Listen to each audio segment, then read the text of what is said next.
বক্তা দীর্ঘদিন পর ডক্টর মিজানুর রহমান আজহারী তিনি বসুন্ধরায় এই দেশ জাতীয় সমাজ গঠনের জন্য 12টি বিষয়ের উপর আলোচনা করেছেন, বক্তব্য দিয়েছেন আজকে। তো সেই 12টা বিষয় নিয়ে আপনাদের সামনে আলোচনা এখানে তুলে ধরতেছি।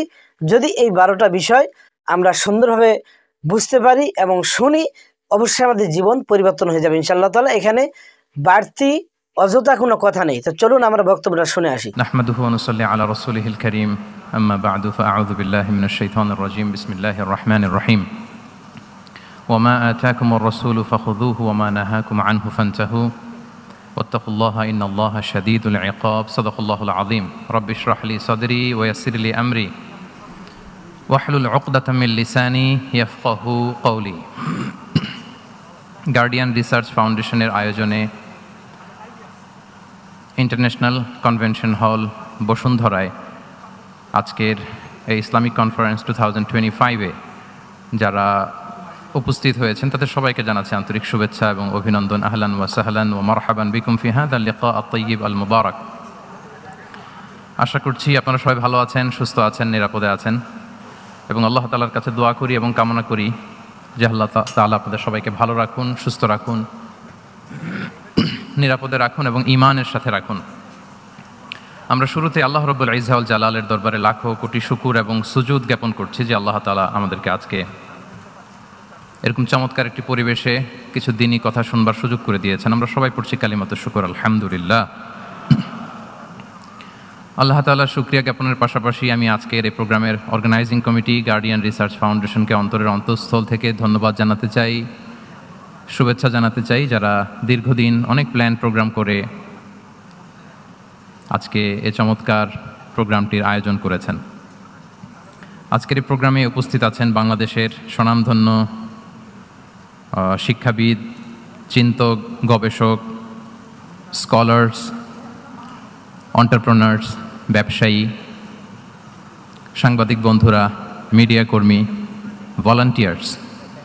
আমি আপনাদের সবাইকে আবারও শুভেচ্ছা এবং মোবারকবাদ জানিয়ে শুরু করছি। সম্মানিত সুধী, আপনারা সবাই কেমন আছেন? আলহামদুলিল্লাহ, আমরা সবাই ভালো আছি। অনেক চমৎকার চমৎকার টপিকে আপনারা আজকে কথা শুনেছেন। আমি দেখেছি যে ইসলামোফোবিয়া নিয়ে এখানে লেকচার হয়েছে, গ্লোবালাইজেশন অফ ইসলাম নিয়ে কথা হয়েছে, প্যারেন্টিং নিয়ে কথা হয়েছে।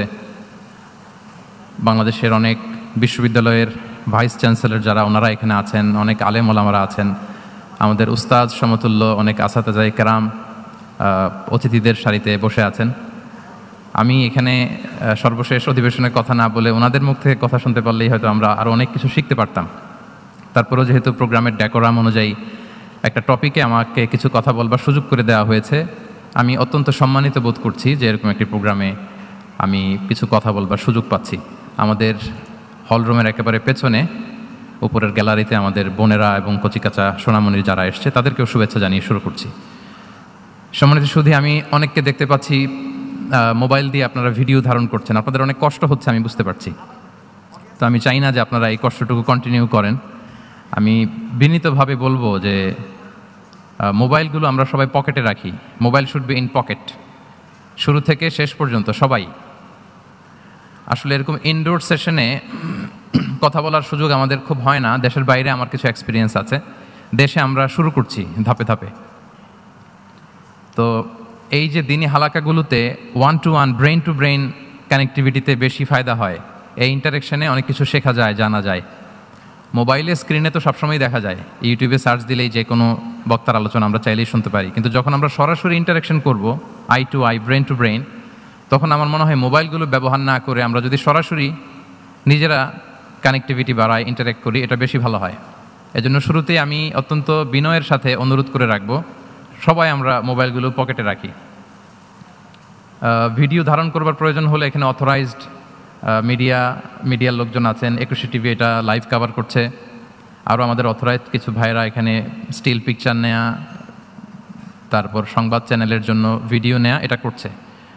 ওনারা ছাড়া আমরা কেউ যেন মোবাইল ব্যবহার না করি, আমি বিনীত অনুরোধ রাখবো। এত অ্যানাউন্সমেন্ট দেওয়ার পরেও তারপরও কিছু ভাই খুব দায়িত্বশীলতার সাথে ভিডিও করেই যাচ্ছেন, মাশাআল্লাহ। আমরা কি আজকে এই যে বসুন্ধরার নবরাত্রি হল, এটা এখানে 1 ঘন্টার জন্য কি এটাকে মোবাইল ফ্রি জোন বানাতে পারি নাকি আমরা চাইলে? হ্যাঁ, পারবো ইনশাআল্লাহ। সবাই আওয়াজ করে বলি তো ইনশাআল্লাহ। জি, mobile should be in pocket. এটা অনেক ডিস্টার্ব করবে। আপনি এরকম এই যে লাইভ করবেন, ভিডিও করবেন, আপনার পেছনের যে ভাই বসে আছেন তাদেরকে ডিস্টার্ব করবে।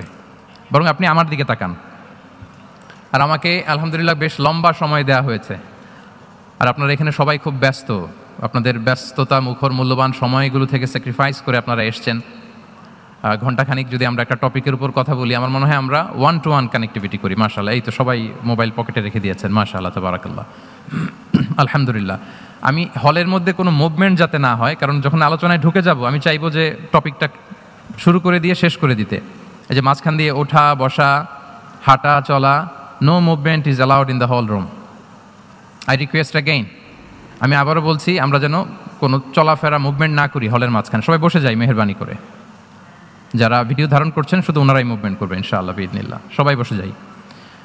সম্মানিত শুধু ইনডোর হল রুমে কথা বলতে আমি খুব স্বাচ্ছন্দ্য বোধ করি, কারণ মাঠের প্রোগ্রামের আমাদের কিছু ব্যাড এক্সপিরিয়েন্স আছে। গত বছর 8টা বিভাগে 8টা প্রোগ্রাম করার সুযোগ আমার হয়েছিল। তো সেখানে যেটা হয়, লক্ষ লক্ষ মানুষের মিলন মেলা হয়, এত ক্রাউড হয়, সেখানে বসুন বসুন, থামুন, শান্ত হন, এগুলো বলতে বলতে আধা ঘন্টা চলে যায়।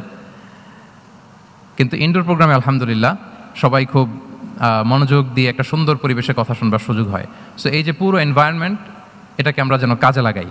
আমরা শুরু করছি। আমি যে টপিকটা নিয়ে আজকে আলোচনা করব সেটা হচ্ছে prophetic mindset through the lens of সিরা or through the lens of সুন্নাহ। নববী মনস্তত্ত্ব সিরাতের আয়নায়। রাসূল সাল্লাল্লাহু আলাইহি ওয়াসাল্লাম, ওনার মাইন্ডসেট কেমন ছিল? মাইন্ডসেট শব্দটার সাথে আমরা মোটামুটি পরিচিত না? সবাইকে বলেন। আমি কিন্তু মাঝে মাঝে জিজ্ঞেস করব যদি আপনারা অনুমতি দেন। আর প্রশ্ন করার পরে যদি আপনারা উত্তর দেন তাহলে আমি বুঝবো যে খুব বুঝতেছেন আপনারা আমার আলোচনা, ধরতে পারতেছেন পয়েন্টগুলো। মাইন্ডসেট শব্দটার সাথে আমরা পরিচিত কিনা সবাই? মাইন্ডসেট মানে কি? মনস্তত্ত্ব, তাই তো? মনস্তত্ত্ব, মানুষের মেন্টাল অ্যাটিটিউড, সে যেভাবে ভাবে, যেভাবে চিন্তা করে। একটা মানুষ তার চারপাশের জগৎটাকে যেভাবে দেখে, যেভাবে ভাবে, যেভাবে চিন্তা করে এবং যেভাবে সে সিদ্ধান্ত নেয়, এটাকে বলে তার mindset, the way of thinking. তো রাসূলুল্লাহ সাল্লাল্লাহু আলাইহি ওয়াসাল্লামের মাইন্ডসেট কেমন ছিল? তিনি বিভিন্ন সিচুয়েশনে কীভাবে এই সিচুয়েশনটাকে ডিল করতেন, ওনার অ্যাপ্রোচ কেমন ছিল, কোন পরিস্থিতিতে কীভাবে রিয়্যাক্ট করতেন, কীভাবে রেসপন্স করতেন, কীভাবে থিঙ্ক করতেন, কীভাবে ডিসিশন মেকিং করতেন, এই টোটাল বিষয়টাকে আজকে আমরা prophetic mindset through the lens of সিরাতে কভার করবার চেষ্টা করবো ইনশাআল্লাহ। একটু ভারী টপিক, তারপরে খুব সহজ করে উপস্থাপন প্রেজেন্টেশন করতে পারলে এটা বোঝা যাবে ইনশাআল্লাহ বিইذনিল্লাহ। তাহলে আমি প্রায়ই রাসূল সাল্লাল্লাহু আলাইহি ওয়াসাল্লামের মাইন্ডসেট বোঝানোর জন্য সিরাতে ঢুকে যাব, মানে রাসূল সাল্লাল্লাহু আলাইহি ওয়াসাল্লামের আসিরা আল আতেরা আল মুবারাকা, ওনার বায়োগ্রাফিতে প্রবেশ করব এবং সেখান থেকে রেফারেন্সগুলো শেয়ার করব আপনাদের সাথে, এবং সুন্নাহ থেকে রেফারেন্স শেয়ার করব, যাতে করে আমাদের কাছে ক্লিয়ার হয় যে ওনার মাইন্ডসেটটা কেমন, দৃষ্টিভঙ্গি কেমন। আমরা অনেকে বলি না যে দৃষ্টিভঙ্গি বদলান তো জীবন বদলে যাবে, এটা বলি না আমরা? তার মানে এটা খুব গুরুত্বপূর্ণ, মাইন্ডসেট খুব গুরুত্বপূর্ণ। আজকের এই শেষ অধিবেশনে আমরা প্রফিটিক মাইন্ডসেট নিয়ে কথা বলবো ইনশাআল্লাহ। আমি আমার রিসার্চে 12টা মাইন্ডসেট খুঁজে পেয়েছি, based on my personal research. আরও কিছু মাইন্ডসেট থাকতে পারে, কিন্তু মেইনলি ঘুরে ফিরে এই 12টার মধ্যেই সীমাবদ্ধ রাসূল সাল্লাল্লাহু আলাইহি ওয়াসাল্লামের মাইন্ডসেট। সেই 12টা মাইন্ডসেট কি কি, আমি পয়েন্টগুলো উল্লেখ করে আমি মূল আলোচনাতে প্রবেশ করছি। প্রথম হচ্ছে গড সেন্ট্রিক মাইন্ডসেট, 2 নম্বরে ভিশন ওরিয়েন্টেড, 3 নম্বরে উইজডম ড্রিভেন, 4 নম্বরে রিফর্ম সেন্ট্রিক, 5 নম্বরে ওপেন মাইন্ডেড, 6 নম্বর এন্টারপ্রেনাল, 7 নম্বর কনসিডারেট, 8 নম্বর ট্রান্সপারেন্ট, 9 নম্বর অ্যাপ্রিসিয়েটিভ, 10 নম্বর হচ্ছে ফ্লেক্সিবল, 11 নম্বর অপটিমিস্টিক, 12 নম্বর হচ্ছে রেজিলিয়েন্ট।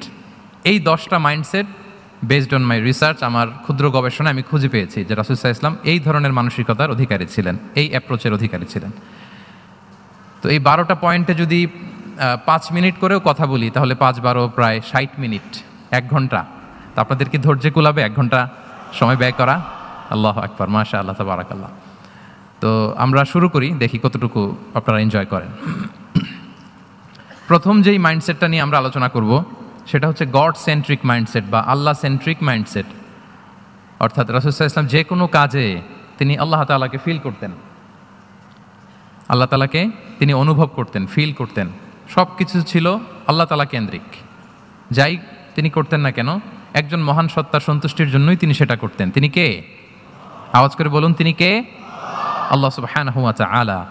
তার সন্তুষ্টির জন্যই তিনি সব কিছু করতেন এবং সবসময় তিনি এটা ফিল করতেন যে আমার আসল ভরসা স্থল হচ্ছে আল্লাহ তাআলা। আসল ভরসা স্থল কে? আল্লাহ তাআলা। এবং আল্লাহকেই তিনি ওনার নিজের অভিভাবক হিসেবে সবসময় চিন্তা করতেন এবং তার দয়ার পরশেই যে আমরা বেঁচে আছি, তিনি যে আমাকে আগলে রেখেছেন, সার্বক্ষণিক এটাকে মনের মধ্যে ধারণ করা, সবসময় এই চিন্তাটা ভেতরে লালন করা, এটাকেই বলে গড সেন্ট্রিক মাইন্ডসেট বা আল্লাহ সেন্ট্রিক মাইন্ডসেট। এই মাইন্ডসেটের অধিকারে যদি আপনি হতে পারেন, আপনি একটা ডিভাইন পাওয়ার শিল্ডের ভেতরে থাকবেন, একটা ডিভাইন প্রোটেকশনে থাকবেন। চারিদিকে তুফান, ঝঞ্ঝা, ঝড়, অনেক কিছু, কোনো কিছুই আপনাকে স্পর্শ করবে না, কারণ আপনার গড সেন্ট্রিক মাইন্ডসেট আছে। একটা মহা শক্তিধর সত্তার সাথে আপনার সংযোগায়ন আছে, কানেক্টিভিটি আছে। সো প্রথম মাইন্ডসেটটা হচ্ছে গড সেন্ট্রিক মাইন্ডসেট। রাসূল সাল্লাল্লাহু আলাইহি ওয়াসাল্লাম সবসময় সব কিছু আল্লাহ তাআলার সন্তুষ্টির জন্য করতেন এবং তিনি ভাবতেন আমার কেউ না থাক, আল্লাহ আছে। যার কেউ নাই তার কে থাকে? বলুন তো সবাই, যার কেউ নাই তার কে আছে? আল্লাহ আছে। এটাই হচ্ছে গড সেন্ট্রিক মাইন্ডসেট। আসুন আমরা সিরাতের ভেতরে ঢুকে যাই। যেহেতু আমরা বলেছি থ্রু দ্য লেন্স অফ সিরাতের পরতে পরতে, সুন্নার পরতে পরতে আমরা দেখব যে তিনি গড সেন্ট্রিক মাইন্ডসেটের অধিকারী ছিলেন কিনা। আল্লাহর হাবিব সাল্লাল্লাহু আলাইহি ওয়াসাল্লাম একবার একটা যুদ্ধ থেকে ফেরার পথে মরুভূমির মাঝখানে সেনাবাহিনীকে থামিয়ে বিশ্রামের ঘোষণা দিলেন যে তোমরা একটু বিশ্রাম নাও। তো উনি একটা গাছের নিচে বিশ্রামের জন্য গেলেন এবং সেখানে গাছের ডালে ওনার তলোয়ারটা ঝুলিয়ে রাখলেন, ঝুলিয়ে বিশ্রাম নিতে লাগলেন, ঘুমিয়ে পড়লেন। হঠাৎ এক বেদুইন এসে রাসূল সাল্লাল্লাহু আলাইহি ওয়াসাল্লামের এই কোষবদ্ধ তলোয়ারটা কোষমুক্ত করে এরকম হাতে নিল। রাসূল সাল্লাল্লাহু আলাইহি ওয়াসাল্লাম ঘুম থেকে জেগে উঠলেন। এবার বেদুইন বলতে আরম্ভ করলো, মাইয়ামনাউকা মিন্নি, এই মুহাম্মদ তোমাকে এবার কে বাঁচাবে বলো, এই তো আমার হাতে তলোয়ার, কে বাঁচাবে? সাথে সাথেই আল্লাহর হাবিব সাল্লাল্লাহু আলাইহি ওয়াসাল্লাম উনি উত্তরে বললেন আল্লাহ। উত্তরে কি বললেন? কোনো চিন্তা ভাবনা নাই যে ওরে আঘাত করা যায় কিনা পাল্টা, বা কোনোভাবে ওর কনফিডেন্স ডাউন করা যায় কিনা, এদিক সেদিক কারো সাপোর্ট চাওয়া যায় কিনা, কোনো দিকে না তাকিয়ে কি বললেন? আওয়াজ করে বলুন সবাই, কি বললেন? আল্লাহ। তাহলে এই যে this is the powerful example of god centric mindset. সবসময় তিনি আল্লাহ কেন্দ্রিক ছিলেন। সবসময় কি ছিলেন? আল্লাহ কেন্দ্রিক ছিলেন। এটাকে বলে গড সেন্ট্রিক মাইন্ডসেট। যে কোনো পরিস্থিতিতে তিনি আল্লাহ যে আমার সাথে আছেন এটা কল্পনা করতেন। এবং সুনানে আবু দাউদের একটি বর্ণনা এসেছে, রাসূল সাল্লাল্লাহু আলাইহি ওয়াসাল্লাম কানা নবী সাল্লাল্লাহু আলাইহি ওয়াসাল্লাম ইযা হাযাবাহু আমরুন সাল্লা, তাকে যখন কোনো জিনিস বিচলিত করত তিনি জায়নামাজের মুসল্লায় দাঁড়িয়ে যেতেন, সালাতের জন্য দাঁড়িয়ে যেতেন। বিপদে পড়লেই আল্লাহর কাছে সেটা সঁপে দিতেন, শেয়ার করতেন। আমরা বর্তমানে কোনো বিপদে পড়লেই কি করি? আগে কোথায় শেয়ার করি? ফেসবুকে। বলেন, আমার জীবনে কোনো দুর্ঘটনা কিছু হইলেই আমরা কোথায় শেয়ার করি? করেন আপনারা? ফেসবুকে শেয়ার করেন? আসলে করা উচিত কার সাথে? হ্যাঁ, আমার স্ত্রীর সাথে শেয়ার করার আগেও শেয়ার করব কার সাথে? আমার বন্ধুর সাথে শেয়ার করার আগেও শেয়ার করব কার সাথে? আল্লাহর সাথে। আমরা যদি হিজরতের ঘটনাটাকে একটু অ্যানালাইজ করি তাহলে দেখব যে গায়রে সাউরে যখন আল্লাহ রাসূল সাল্লাল্লাহু আলাইহি ওয়াসাল্লাম এবং আবু বকর রাদিয়াল্লাহু তাআলা আনহু ওনারা আশ্রয় নিয়েছিলেন রাত্রিবেলায়, কুরাইশরা যখন খুঁজতেছিল, আবু বকর রাদিয়াল্লাহু তাআলা আনহু বলেন যে কুরাইশদের পা দেখা যাচ্ছে, ওরা যে হেঁটে যাচ্ছে, একটু উকি মারলেই আমাদেরকে দেখা যায়। তিনি অত্যন্ত ভীত সন্ত্রস্ত, তটস্থ, নিজের জন্য নয়, রাসূল সাল্লাল্লাহু আলাইহি ওয়াসাল্লামের সেফটির জন্য। রাসূল সাল্লাল্লাহু আলাইহি ওয়াসাল্লাম আবু বকর রাদিয়াল্লাহু তাআলা আনহুকে বলেন যে আবু বকর চিন্তা করো না, লা তাহসান ইন্নাল্লাহা মা'ানা, আবু বকর চিন্তা করো না, আল্লাহ আমাদের সাথে আছেন। সুবহানাল্লাহ। আমাদের সাথে কে আছেন? আল্লাহ আমাদের সাথে আছেন। এটা হচ্ছে গড সেন্ট্রিক মাইন্ডসেটের উদাহরণ। আপনার মনকে বুঝাতে হবে যে আল্লাহ আমার সাথে আছে। মনকে তুমি বুঝিয়ে বলো আল্লাহ আছে আমার সাথে। এই বাক্যটা মুখস্থ করা যাবে? মনকে তুমি বুঝিয়ে বলো আল্লাহ আছেন আমার সাথে। আপনার পুরো জীবনের সব কাজের সাথে যদি এই বাক্যটাকে মিলিয়ে ফেলতে পারেন দেখবেন যে কোনো কিছুই আপনার ক্ষতি করতে পারতেছে না। এটাকে বলে গড সেন্ট্রিক মাইন্ডসেট। আল্লাহ আমার সাথে আছেন, কেউ নাই কিন্তু আল্লাহ তাআলা আমার সাথে আছেন। এবং গড সেন্ট্রিক মাইন্ডসেটের সবচেয়ে বড় সুবিধা হচ্ছে আপনার মনে কখনো হতাশা কাজ করবে না, হতাশা বাঁধবে না, কারণ আপনার সাথে এক মহাশক্তিধরের কানেক্টিভিটি আছে। তিনি কে বলুন তো আওয়াজ করে? তিনি আল্লাহ। হতাশা আসবে না। এই যে আমাদের জাতীয় জীবনের এখন সবচাইতে বড় বড় সমস্যাগুলোর যদি আমরা লিস্ট করি, একটা বড় সমস্যা হচ্ছে ডিপ্রেশন, তাই না? আমরা ডিপ্রেশনে ভুগি না? আপনাদের ডিপ্রেশন হয় কখনো? আচ্ছা, ডিপ্রেশন কাকে বলে আগে বলে। ডিপ্রেশন হচ্ছে আপনার আর আপনার রবের মাঝে যে দূরত্ব, এটার নাম ডিপ্রেশন। আই রিপিট, আমার আর আমার রবের মাঝে যে গ্যাপ, আমাদের সম্পর্কের যে দূরত্ব, এটার নাম কি? ডিপ্রেশন।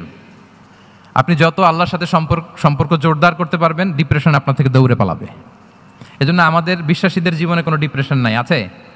আমাদের ডিকশনারিতে কোনো ডিপ্রেশন আছে বলেন তো? আমাদের সাথে আল্লাহর সম্পর্ক কেমন বলেন? মজবুত? আলহামদুলিল্লাহ পড়ুন সবাই। তাহলে ডিপ্রেশন হচ্ছে আপনার আর আপনার রবের মাঝে যে দূরত্ব, এই দূরত্ব দূর করে দেন, ডিপ্রেশন আপনিই পালাবে। আচ্ছা, আমরা আরও কিছু সিরা থেকে ইনসিডেন্ট নিয়ে দেখি যে গড সেন্ট্রিক মাইন্ডসেটটা কেমন। দ্বিতীয় হিজরিতে যে বদরের যুদ্ধ হলো, সে বদরের যুদ্ধে ইবনে মাসউদ রাদিয়াল্লাহু তাআলা আনহু তিনি বর্ণনা করেন যে আল্লাহ রাসূল সাল্লাল্লাহু আলাইহি ওয়াসাল্লাম আগামীকাল যুদ্ধ এর আগের দিন রাতে তিনি হাত তুলে এরকম দোয়া করতেছিলেন। আমরা তো এইভাবে দোয়া করি, আল্লাহর হাবিব সাল্লাল্লাহু আলাইহি ওয়াসাল্লাম তিনি দোয়া করতে করতে ইমোশনালি হাত এরকম উঁচু করে, হাত্তা ইউরা বায়াদু ইবতাইহি, বগলে শুভ্রতা দেখা যাচ্ছিল, উনি দোয়া করতেছিলেন আল্লাহুম্মা আনজিজ লি মা ওয়া'আতানি, আল্লাহুম্মা আতিনি মা ওয়া'আতানি, আল্লাহ তুমি যে বিজয় দিবে বলে প্রতিশ্রুতি করেছিল ওই বিজয় আমাদেরকে দাও, ওই ভিক্টরি আমাদেরকে দাও, দোয়া করছিলেন। সাইয়েদনা আলী রাদিয়াল্লাহু তাআলা আনহু উনি বর্ণনা করছেন যে বদরের যুদ্ধের আগের রাতে আমরা সবাই ঘুমোচ্ছিলাম, কিন্তু রাসূল সাল্লাল্লাহু আলাইহি ওয়াসাল্লামকে দেখলাম যে না, উনি হাত তুলে শুধু আল্লাহর কাছে কান্না করছেন, দোয়া করছেন। আবু বকর রাদিয়াল্লাহু তাআলা আনহু উনি বলেন যে আমি যে দেখলাম যে তিনি ফজর পর্যন্ত দোয়া চালিয়েই যাচ্ছিলেন, দোয়া কন্টিনিউ করছিলেন তিনি। এবং দোয়া করতে করতে রাসূল সাল্লাল্লাহু আলাইহি ওয়াসাল্লাম এতটাই ইমোশনাল হয়ে গেলেন যে ওনার গায়ের চাদরটা নিচে পড়ে গেল। আবু বকর রাদিয়াল্লাহু তাআলা আনহু যে বলেন ইয়া নবী আল্লাহ কাফাকা মুনাশাদাতুকা রাব্বাক ফাইন্নাহু সায়ুনজিজু লাকা মা ওয়া'দাক, হে নবী যথেষ্ট, এনাফ ইজ এনাফ, অনেক হয়েছে নবী, আন্না আর কাঁদতে হবে না, আপনার রব আপনাকে ভিক্টরি বা বিজয় দান করবে ইনশাআল্লাহ। তাহলে দেখেন, যুদ্ধের আগের রাতে সেনাপ্রধান কি করে?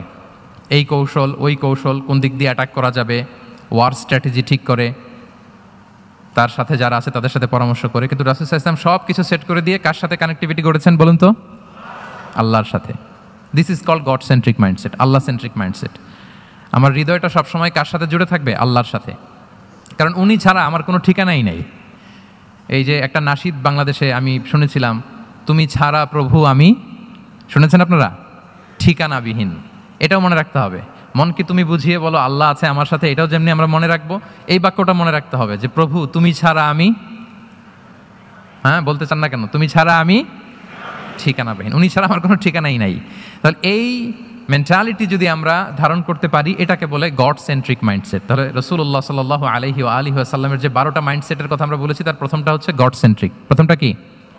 সবাই বলুন আওয়াজ করে, প্রথমটা কি? মাশাআল্লাহ। আমি শেষে আবার জিজ্ঞেস করব যে কারা কারা বলতে পারেন দেখি। তাহলে একটা কভার করলাম। আল্লাহ তাআলা আমাদেরকে গড সেন্ট্রিক মাইন্ডসেট দান করুক। আমরা যে কোনো পরিস্থিতিতে যেভাবেই থাকি না কেন, আমরা বিপদে আপদে সবসময় ভরসা রাখবো কার উপর? এটাই হচ্ছে গড সেন্ট্রিক বা আল্লাহ সেন্ট্রিক মাইন্ডসেট। আচ্ছা, 2 নম্বর মাইন্ডসেট হচ্ছে vision oriented mindset. Vision oriented mindset মানে হচ্ছে যার মধ্যে দূরদর্শিতা আছে, ফার সাইটেডনেস আছে, who can anticipate the future, যে ভবিষ্যৎ আগাম অনুমান করে ফেলতে পারে, সামনের পরিস্থিতিকে আগাম অনুমান করতে পারার যে যোগ্যতা বা দীর্ঘমেয়াদী চিন্তা করতে পারার যে ক্যাপাসিটি, এটাকে বলে ভিশন ওরিয়েন্টেড মাইন্ডসেট। এটা আল্লাহ রাসূল সাল্লাল্লাহু আলাইহি ওয়াসাল্লামকে আল্লাহ তাআলা দান করেছেন। উনি ভবিষ্যৎকে আগাম বুঝতে পারতেন, আগাম অনুমান করতে পারতেন, এবং সে অনুযায়ী তিনি স্ট্র্যাটেজি, প্ল্যান, পরিকল্পনা এটা তিনি সাজাতে পারতেন। এটাকে বলে ভিশন ওরিয়েন্টেড মাইন্ডসেট। এবার আসুন আমরা সিরাতের কিছু ইনসিডেন্টকে সামনে নিয়ে আসি যে তিনি কীরকম ভিশন ওরিয়েন্টেড মাইন্ডসেটের অধিকারী ছিলেন। আমরা সবাই হুদাইবিয়ার ঘটনা জানি না? কত হিজরিতে ঘটেছিল বলুন তো সবাই? হ্যাঁ, কত? 6ষ্ঠ হিজরিতে। লাকাদ সাদাকাল্লাহু রাসূলাহুর রুইয়া বিল হক লা তাদখুলুন্নাল মাসজিদাল হারামা ইনশাআল্লাহু আমিনিন। রাসূল সাল্লাল্লাহু আলাইহি ওয়াসাল্লাম 6ষ্ঠ হিজরিতে মদিনায় স্বপ্নে দেখলেন যে তিনি উমরা করতে যাচ্ছেন। তো নবীদের স্বপ্ন এটা কেবল স্বপ্ন নয়, এটা আল্লাহর পক্ষ থেকে ওয়াহি, রেভেলেশন, ওয়াহি। তো সেই হিসেবে তিনি 1400 সাহাবা নিয়ে উমরা করতে চলে গেলেন মক্কায়, কিন্তু মক্কাবাসী ঢুকতে দিল না, থামিয়ে দেয়া হলো। তো তখন একটা চুক্তি হয়েছিল, ভাইজান mobile should be in pocket. এই যে আপনি বলেছিলাম যে অডিয়েন্সে আমরা কেউ ভিডিও ধারণ করবো না ইনশাআল্লাহ, আপনারা কথা দিয়েছিলেন আমরা 1-to-1 brain to brain connection করব, ভিডিও করবেন না প্লিজ।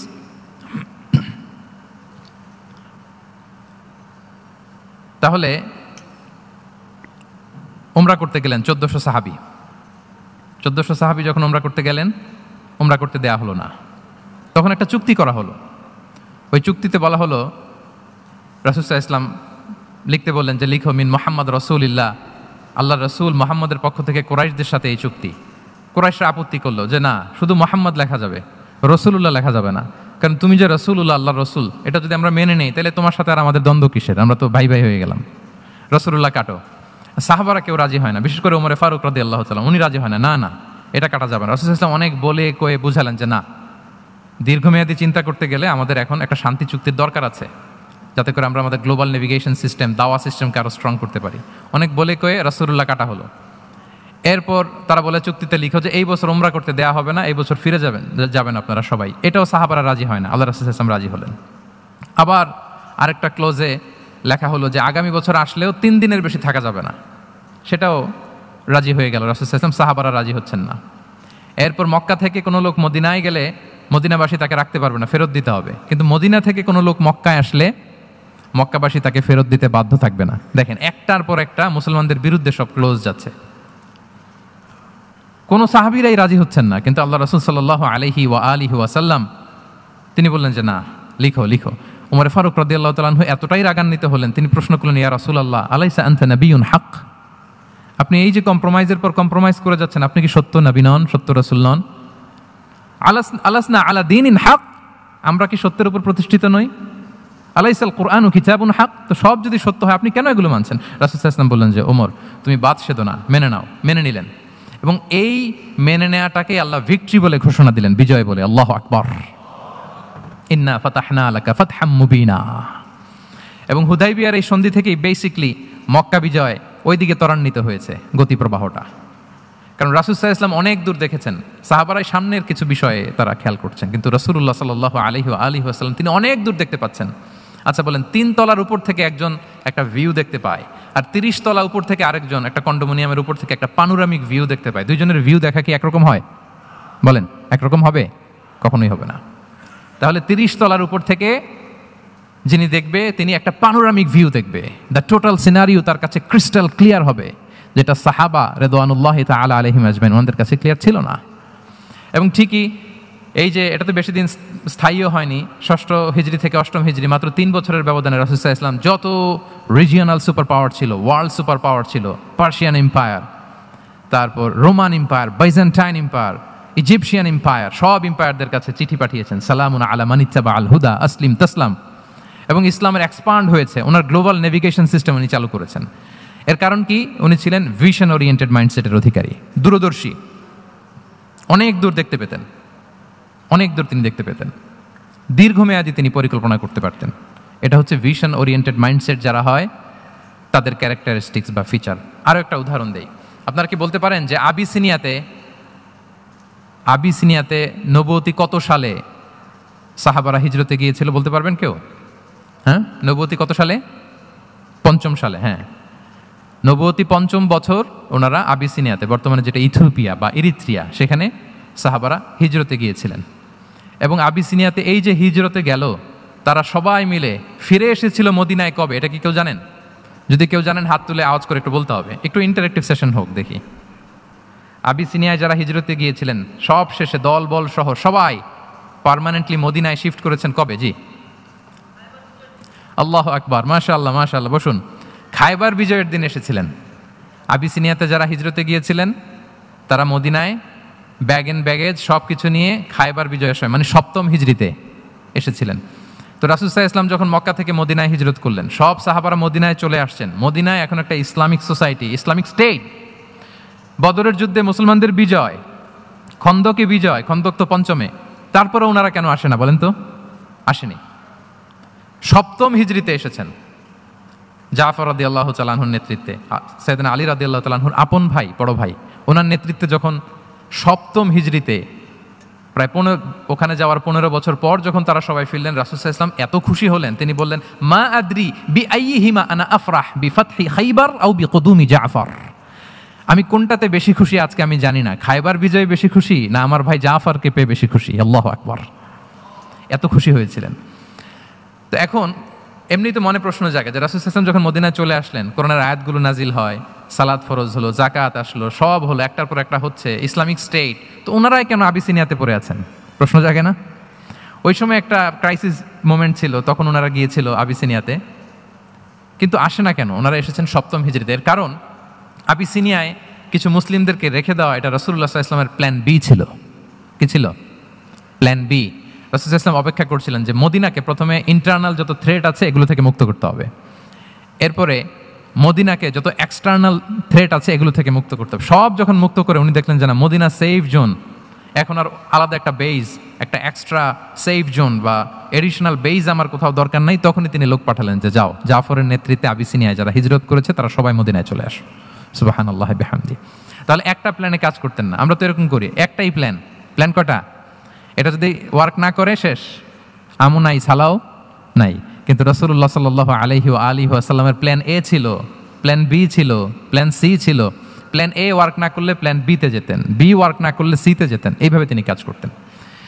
তাহলে এটা হচ্ছে বেসিকলি ভিশন ওরিয়েন্টেড মাইন্ডসেটের অধিকারী যারা, তারা এটা করে, যারা ফিউচারকে অ্যান্টিসিপেট করতে পারে, আগাম অনুভব করতে পারে যে কি হতে পারে সামনে। এই যে বাংলাদেশের বিভিন্ন প্ল্যান পরিকল্পনা আমরা দেখা যায় যে এখান দিয়ে একটা ব্রিজ করে পরে ভাঙতে হয়, রাস্তা একটা তৈরির পরে ভাঙতে হয়, কোথায় এক টানেল হয়ে আছে প্রতি মাসে মাসে এখন লস হয়, তারপর 1 ঘন্টা বৃষ্টি হলে পুরো ঢাকা শহর এটা বন্যা হয়ে যায়। এগুলো হচ্ছে একাধিক প্ল্যান না থাকা, ভিশনারি অ্যাটিটিউডের অধিকারী না হওয়ার কারণে এই ঝামেলাগুলো আমাদের হচ্ছে। তো প্রফেটিক সিরার এই প্রফেটিক মাইন্ডসেট থেকে আমাদের নেয়ার বিষয় হচ্ছে এটা যে আমাদেরকে ভিশনারি অ্যাটিটিউডের হতে হবে। রাসূল সাল্লাল্লাহু আলাইহি ওয়াসাল্লাম ভিশন ওরিয়েন্টেড মেন্টালিটির ছিলেন। আগাম আজ থেকে 50 বছর পরে বাংলাদেশে কি ক্রাইসিস হতে পারে, আজ থেকে ঠিক 100 বছর পরে বাংলাদেশে কি হতে পারে, ওই রোডম্যাপকে সামনে রেখে আমাদেরকে প্ল্যান করতে হবে। এটাকে বলে ভিশন ওরিয়েন্টেড মাইন্ডসেটের অধিকারী হওয়া। তাহলে 12টা মাইন্ডসেটের কয়টা আমরা কভার করলাম বলেন তো? প্রথমটা কি ছিল? গড সেন্ট্রিক বা আল্লাহ সেন্ট্রিক। দ্বিতীয়টা ভিশন ওরিয়েন্টেড মাইন্ডসেট। 3 নাম্বার হচ্ছে উইজডম ড্রিভেন মাইন্ডসেট। উইজডম মানে হচ্ছে প্রজ্ঞা। প্রজ্ঞা কি? জ্ঞান আর কমন সেন্স দুইটা একসাথে হইলে ওটার প্রজ্ঞা বলে। When the knowledge and common sense join together, it reflects as wisdom. আপনার জ্ঞান এবং আপনার কমন সেন্স একসাথে হইলে ওটা উইজডম হয়ে যায়। রাসূল সাল্লাল্লাহু আলাইহি ওয়াসাল্লাম ছিলেন প্রজ্ঞায় সমৃদ্ধ এক মননের অধিকারী। ওনার সব কিছুতেই প্রজ্ঞা ছিল, প্রজ্ঞা ছিল। উইজডম ইন গিভিং অ্যাডভাইস, উপদেশ দেওয়ার সময় ছিল প্রজ্ঞা। উইজডম ইন পলিসি মেকিংয়ের সময় সেখানে প্রজ্ঞা ছিল। Wisdom in action strategic plan, কোনো স্ট্র্যাটেজিক প্ল্যানের ক্ষেত্রে প্রজ্ঞা ছিল। রাসূল সাল্লাল্লাহু আলাইহি ওয়াসাল্লাম একই প্রশ্নের উত্তর এক একজনকে এক একভাবে দিতেন। অনেক সাহাবারা জিজ্ঞেস করতেন যে রাসূলুল্লাহ একই প্রশ্ন, একে বললেন এইটা, ওরে বললেন ওইটা, ওরে বললেন আরেকটা, এটা কেন? তো রাসূল সাল্লাল্লাহু আলাইহি ওয়াসাল্লাম বললেন যে আমি জানি ওর কিসে ঘাটতি, আমি জানি ওর কি প্রয়োজন, আমি জানি ওকে কোন নাসিহাটা দিলে কাজ করবে, ফলে এক একজনকে আমি এক একভাবে ক্লারিফাই করেছি। আল্লাহু আকবার। This is called wisdom. আচ্ছা, উইজডম, রাসূল সাল্লাল্লাহু আলাইহি ওয়াসাল্লাম যে উইজডম ড্রিভেন মাইন্ডসেটের অধিকারী ছিলেন, এটার কয়েকটা এক্সাম্পল আমরা সিরাত থেকে দেখি। মক্কায় বিজয় হয়েছে কত হিজরিতে? কত? অষ্টম হিজরিতে যখন মক্কা বিজয় হলো, তখন রাসূল সাল্লাল্লাহু আলাইহি ওয়াসাল্লাম আম্মাজান আয়েশার সাথে গল্প করছিলেন আর বলছিলেন, আয়েশা, লাউলা হাদাসাতু আহদি কওমিকা বিল কুফরি লানাকাতুল কাবাতা ওয়ালা জাআলতুহা আলা আসাসি ইব্রাহিম।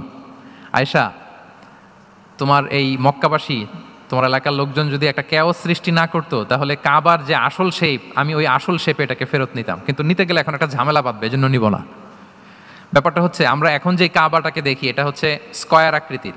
স্কয়ার মানে কি? বর্গাকৃতি, তাই তো? বর্তমান কাবা কোন আকৃতির বলেন তো? একটা বড় কিউবের সাইজ না? দূর থেকে দেখলে মনে হয় একটা বড় কিউবের সাইজ, কিউবের আকৃতি মানে স্কয়ার, চতুর্ভুজ। কিন্তু সাইয়েদনা ইব্রাহিম আলাইহিস সালাম যে কাবা নির্মাণ করেছিলেন এটা কিন্তু এরকম কিউব ছিল না, ওটা ছিল রেক্ট্যাঙ্গেল। রেক্ট্যাঙ্গেল ছিল, মানে আয়তাকৃতির ছিল, এরকম লম্বা। এই যে এই টেবিলটা যেরকম, টেবিলের যে শেপ এরকম ছিল, এরকম লম্বা কাবাঘর ছিল আয়তাকৃতির। কিন্তু এখন এটা কমে স্কয়ার আকৃতির হয়ে গেছে। এর কারণটা কি? কাবা একবার ওখানে অগ্নিকাণ্ড ঘটার কারণে ধ্বংস হয়েছিল, ফলে কাবাকে আবার রিনোভেশন করা লেগেছিল, পুনর্নির্মাণ। তো কুরাইশরা সিদ্ধান্ত নিয়েছিল কাবা পুনর্নির্মাণে আমরা কোনো হারাম টাকা ইউজ করব না, যার কাছে যত হালাল টাকা আছে নিয়ে আসা হলো। কিন্তু হালাল টাকা যতটুকু জমা হয়েছে এটা দিয়ে পুরো কাবা নির্মাণ হয় না, অর্ধেক হয়। ফলে কাবা যে আয়তাকৃতির ছিল সেটা না হয়ে গেছে কি বলেন? বর্গাকৃতির, মানে স্কয়ার। ওই স্কয়ার কাবাই আজ পর্যন্ত রয়ে গেছে। কিন্তু ওই যে আয়তক্ষেত্রের যে শেপের মধ্যে যতটুকু জায়গা বাকি ছিল, ওইখানে দেখবেন একটা ক্রিসেন্টের মতো আছে, হেজরে ইসমাইল, হাতিমে কাবা বলে। ওইটার ভিতরে নামাজ পড়া আর কাবার ভিতরে নামাজ পড়া একই হুকুম। ওইটার ভিতরে নামাজ পড়া আর কাবার ভিতরে নামাজ পড়া কি একই হুকুম। ফলে ওই হাতিমের ভেতরে ফরজ সালাত আদায় হয় না, নফল সুন্নাত পড়া যায়। এমনকি কাবার ভেতরেও ফরজ সালাত আদায় করলে আদায় হবে না, কারণ নামাজের ফরজের মধ্যে একটা ফরজ হচ্ছে ইলা জিহাতিল কাবা, টু দ্য ডাইরেকশন অফ কেবলা। আপনার কেবলা মুখী হইতে হবে না, আপনি তো কাবার ভিতরে ঢুকে গেছেন, এখন কাবা কোন দিকে? কাবা তো নাই, বের হইতে হবে, বের হয়ে কাবামুখী হলে সালাত হবে। I think you got the point. তো তাহলে রাসূল সাল্লাল্লাহু আলাইহি ওয়াসাল্লামের উইজডম বা প্রজ্ঞাটা এখানে দেখেন। আম্মাজান আয়েশা রাদিয়াল্লাহু তাআলা আনহাকে উনি বললেন যে, আয়েশা, মক্কা তো বিজয় হলো, মক্কার কন্ট্রোল তো এখন আমার হাতে, চাইলে আমি কাবাকে ভেঙে সেই ইব্রাহিম আলাইহিস সালামের যে বেইজ ওরকম লম্বা করে শেপ দিতে পারি, কিন্তু দিব না, কেননা দিলে মক্কা একটা ক্যাওস হতে পারে। কি হতে পারে? কারণ তারা একেবারে ভেরি রিসেন্ট মুসলমান হয়েছে, তারা না বুঝেই বলবে যে সেই আদি কাবা, মোহাম্মদ এই কাবার অপমান করেছে, কাবাকে ভুলুণ্ঠিত করেছে, সম্মানকে নষ্ট করেছে, এরকম একটা কোশ্চেন রাইজ করতে পারে। এই জন্য আমি করলাম না। সুবহানাল্লাহ, দিস ইজ কল্ড উইজডম। এটাকে কি বলে? প্রজ্ঞা। এটাকে প্রজ্ঞা বলে। তাহলে আপনার জ্ঞান এবং আপনার কমন সেন্স দুইটা যখন কানেক্ট করে তখন সেটা প্রজ্ঞা হয়। প্রজ্ঞার আরেকটা উদাহরণ যদি দেই সিরাত থেকে, রাসূল সাল্লাল্লাহু আলাইহি ওয়াসাল্লামের যে কনফ্লিক্ট রিজলভিং ক্যাপাসিটি ছিল, যখন কাবাকে পুনর্নির্মাণ করা হচ্ছে তখন হাজরে আসওয়াদকে বের করা লেগেছিল, এবং রিনোভেশন শেষে আবার হাজরে আসওয়াদকে তার জায়গা মতো, মানে ব্ল্যাক স্টোন যেটাতে চুমু দিলে মানুষের গুনাহ মাফ হয়ে যায়, হাজরে আসওয়াদ, চিনতে পেরেছেন না? চুমু দিতে পেরেছেন আপনারা? হ্যাঁ, ওরে আল্লাহ, অনেকে দিয়েছে, তো আমি দিতে পারি না এখনো। ওখানে যে ভিড় থাকে, ওই ধাক্কাধাক্কি করে মনে হয় যে না, হজ বা উমরার যে মূল অ্যাসেন্স বা স্পিরিট ওইটা বোধহয় নষ্ট হয়ে যায়। এই জন্য অনেকবার ট্রাই করেও, এবার আমার সাথে একটা 8 জনের গ্রুপ ছিল, খুব নাদুস নুদুস লম্বা চূড়া, তো বলতেছে শায়েক আপনার কোনো টেনশন করা লাগবে না, আসেন। তো ওরা যে যেরকম ধাক্কাধাক্কি শুরু করছে ওইটা দেখি আমার আর সাহস হয় নাই। বলছে যে ভাই, আমি মাফও চাই, দোয়াও চাই, আমার করা লাগবে না, ওই দূর থেকে ইশারা দিলেই হবে। তো এটা অনেকে ভুল করে ফেলে। অনেক বোনেরা যাদের জন্য হেজাব নিকাব মেনটেন করা হচ্ছে ফার্জ, পর্দার কোনো বালাই নাই, পুরুষের সাথে ধাক্কা ধাক্কি করে তার শরীর মিশে যাচ্ছে, গা মিশে যাচ্ছে, ধাক্কা ধাক্কি করে একটা সুন্নতের জন্য ফরজকে স্যাক্রিফাইস করে ফেলতেছে। মানে ফোকাস ঠিক নাই আর কি, কোথায় যে কোনটা করতে হবে ওইটাই ভুলে গেছে। তো এই হাজরে আসাদ পাথরকে আবার জায়গা মতো রাখতে হবে। এখন কে রাখবে এই নিয়ে মারামারি মক্কায়। বড় বড় 4টা গোত্র বলে, এই গোত্র বলে আমি রাখবো, এই গোত্র বলে আমি রাখবো, আরেক গোত্র বলে রক্তের গঙ্গা বইয়ে দেবো মক্কায়, কিন্তু এই সম্মান অন্যকে নিতে দিব না, কারণ ইটস ভেরি প্রেস্টিজিয়াস ইস্যু যে আমাদের গোত্র এই ব্ল্যাক স্টোন হাজরে আসওয়াদকে নিয়ে জায়গা মতো রেখেছে, এটা কাউকে দিব না। তো সবাই যখন মারমুখী, তখন আল্লাহ রাসূল সাল্লাল্লাহু আলাইহি ওয়া আলিহি ওয়াসাল্লাম তিনি সমাধান দিলেন যে মারামারির দরকার নাই, একটা চাদর নিয়ে আসো। নিয়ে আসা হলো। 4 গোত্রের 4 লিডারকে বললেন চাদরের 4 কোণা ধরো। 4 জন 4 কোণা ধরলো। রাসূল সাল্লাল্লাহু আলাইহি ওয়াসাল্লাম তিনি পাথরটা নিয়ে মাঝখানে রাখলেন। এবার 4 নেতাকে বললো আসো, জাতীয় 4 নেতা চলে আসো, কাবার সামনে চলে আসলো। এরপরে আল্লাহ রাসূল সাল্লাল্লাহু আলাইহি ওয়াসাল্লাম ওনার মোবারক হাত দিয়ে, বরকতময় হাত দিয়ে হাজরা আসওয়াদকে নিয়ে নিজ হাতে রাখলেন। এবার সবাই হ্যাপি, কারণ অংশগ্রহণ করতে পারছে। আসলে মূল স্ট্যাটাস কিন্তু চলে গেছে রাসূলের দিকে, নাকি? ওরা তো এটা টাচও করতে পারেনি, পারছে? ওরা চাদর ধরেই হ্যাপি, কিন্তু পাথরটা ধরেছিল কে? রাসূল সাল্লাল্লাহু আলাইহি ওয়াসাল্লাম। চাদরে রেখেছিল কে?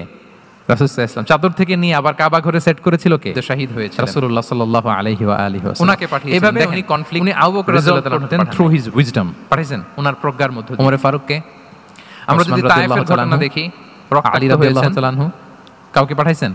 কারে পাঠালেন? পাহাড়রক্ষী ফেরেশতা এসে বলেছে রাসূলুল্লাহ জাস্ট অর্ডার করেন, আমরা কলাপস করব, এমন ভাবে দ্য এন্টায়ার অধিকারী ছিলেন, Taif city will be collapsed, elite ফ্যামিলির একজন একেবারে স্ম্যাশ করে দিব। এবং উনি সবচেয়ে দামি দামি পারফিউম কালেক্ট করে ওইটা আরজু আন ইখরিজাল্লাহু মিন আসলাবিহিম, হেঁটে গেলে লোকজন মাইয়াবুদুল্লাহ ওয়াহদা, কিছুক্ষণ আগে হেঁটে গিয়েছেন মুসআব ইবনে উমাইর।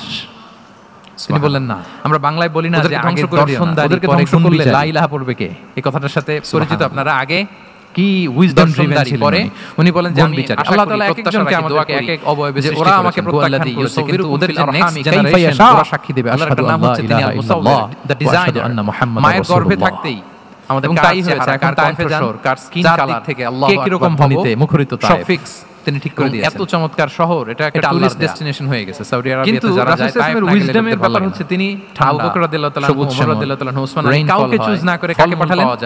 মুসাব ইবনে উমাইর, আব্দুল্লাহ ইবনে আব্বাস রাদিয়াল্লাহু তাআলা, মসজিদ আছে, পাগল হয়ে যায়, মানে ইমপ্রেস হয়ে যায়, ইনস্টিটিউশন আছে। ফার্স্ট ইমপ্রেশনটা এই যে নয়নাবিরাম তায়েফ, এটা রাসূল সাল্লাল্লাহু আলাইহি ওয়াসাল্লামের উইজডম। উনি মুসাব ইবনে উমাইরকে পাঠালেন, বলেন, এবং যেই প্ল্যান, সেই রাগের চোটে বলছে যে পুরো মদিনা কাঁপায় ফেলছেন, মাশাআল্লাহ।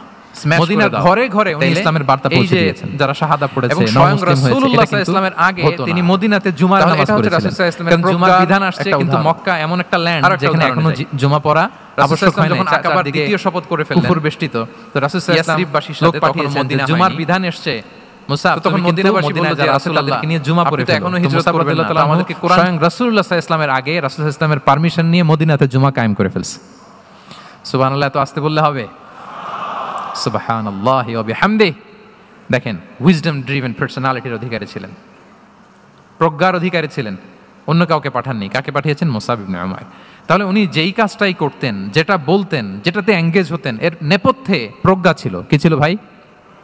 উইজডম ছিল। আল্লাহ যেন সেই উইজডম আমাদেরকে দান করেন, আল্লাহ যেন সেই প্রজ্ঞা দিয়ে আমাদেরকে সমৃদ্ধ করেন। আমরা সবাই পড়ি আমিন। তাহলে কয়টা গেল? 3টা। 4 নাম্বার হচ্ছে রিফর্ম সেন্ট্রিক মাইন্ডসেট, মানে রাসূল সাল্লাল্লাহু আলাইহি ওয়াসাল্লাম সংস্কারবাদী ছিলেন আর কি। ভুলভাল দেখলে রিফর্ম করতেন, ইসলাহ করতেন, সংস্কার। এখন তো এই যে অনেকগুলো সংস্কার কমিটি হলো দেখলাম বাংলাদেশে, খুব সুন্দর, বিভিন্ন বিষয়ে সংস্কার হচ্ছে।